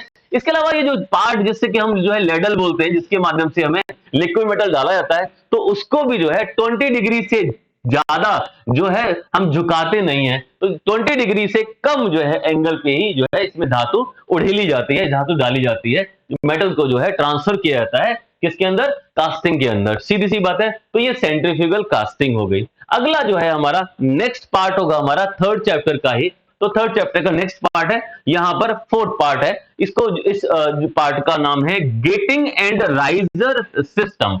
मतलब गेटिंग और राइजर सिस्टम ये क्या है, एक तरह का सिस्टम है जिसमें क्या है कि किस तरीके से हमारा लिक्विड मेटल जो है मोल्ड कैविटी तक जाएगा और वहां पर वो सारे काम करेगा। तो यहां पर गेटिंग एंड राइजर सिस्टम के अंतर्गत पहला टॉपिक जो आता है एलिमेंट्स ऑफ गेटिंग सिस्टम। तो गेटिंग सिस्टम के अवयव की बात करें तो गेटिंग सिस्टम का अवयव कौन कौन से होते हैं। तो सबसे पहला है पोरिंग बेसिन, इसको बोलते हैं पोरिंग बेसिन। अब हिंदी में जो भी बोलते हो फिलहाल इसे पोरिंग बेसिन बोलते हैं। पोरिंग बेसिन का मतलब सीधी सी बात है, जो लिक्विड मेटल है जो कि हम जो है लेके आते हैं अपनी फर्नेस से, जो भट्टियों से निकाल के, वहां से निकाल के जो है लिक्विड मेटल यहाँ पे डाला जाता है, तो इसको बोलते हैं पोरिंग बेसिन। और यहाँ पे जो वेलोसिटी है वो 0 रहेगी, ज्यादा डिटेल में नहीं जाएंगे, फिलहाल यह पोरिंग बेसिन है। और यहां से जो है लिक्विड मेटल जाली से होते हुए, यहाँ पे एक छलनी लगी हुई है जिसे स्ट्रेनर बोलते हैं, स्ट्रेनर से होते हुए जो है नीचे की तरफ जाती है। तो जिस रास्ते से जा रही है उसको बोलते हैं स्प्रू,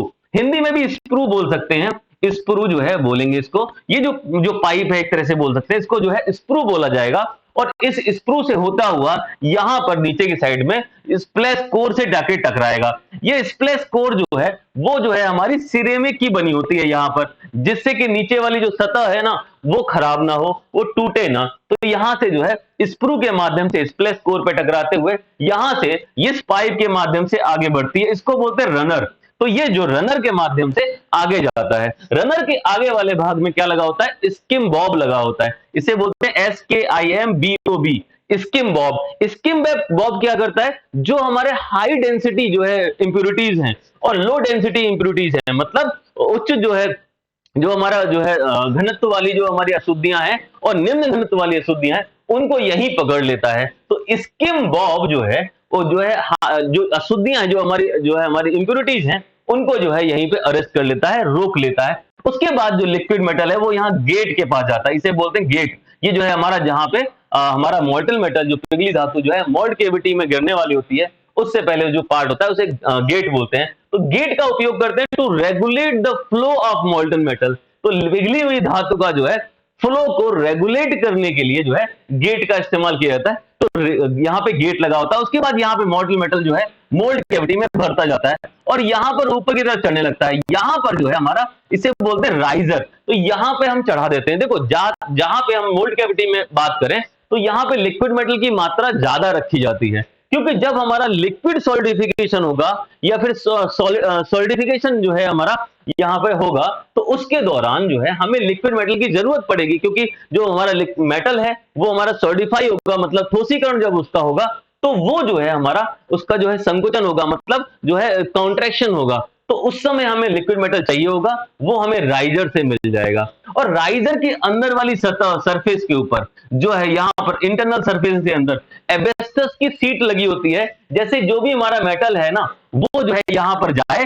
तो वो जो है सॉलिड ना हो, वो जो है यहाँ पे ठोस ना हो, उसका जो हीट ट्रांसफर जो है बाहर की तरफ ना हो, जिससे कि जो है जब भी इसे लिक्विड की जरूरत होगी, लिक्विड मेटल की जरूरत पड़ेगी, वो यहाँ पे राइजर से मिल जाए। तो राइजर जो है रिजर्वायर ऑफ मोल्टन मेटल भी बोलते हैं राइजर को, रिजर्वायर ऑफ मोल्टन मेटल। तो ये जो है एलिमेंट्स ऑफ गेटिंग सिस्टम हो गए, अलग अलग चीजों के जो है प्रॉपर तरीके से। पोरिंग बेसिन के बारे में लिखना कि यहाँ से लिक्विड मेटल एक टैंक में भरा रहता है, वहां से जो है हमारा जो है स्क्रू के माध्यम से यहाँ पे जो है नीचे वाले पार्ट में जो भी स्प्लैश कोर से टकराता है, उसके बाद रनर की तरफ जाता है और रनर के अंदर जो है हमारा स्किम बॉब लगा होता है, जहां पर अशुद्धियां अरेस्ट कर ली जाती हैं। उसके बाद गेट से होता हुआ हमारा मोल्ड कैविटी, मतलब मोल्ड खांचे में पहुंच जाता है। उसके बाद जो है वो पूरा मोल्ड कैविटी में भरने के बाद थोड़ा सा राइजर के ऊपर भी पहुंच जाता है, जहां पर वो पिघली अवस्था में उपलब्ध रहता है। तो ये सारा का सारा पार्ट हो गया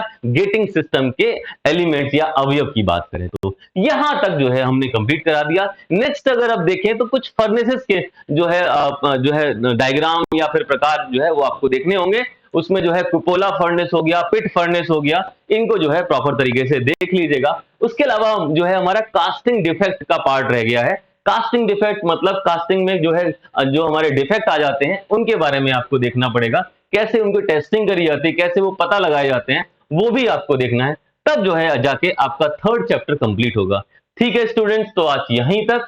थैंक यू, और आपका एग्जाम बढ़िया तरीके से दीजिएगा। और ये जो वीडियो है प्रॉपर तरीके से सभी को शेयर कर दीजिए, जिससे जहां तक पहुंचेगा हेल्प ही होगी सबकी और अच्छा लगेगा कि हाँ आपने किसी का हेल्प किया।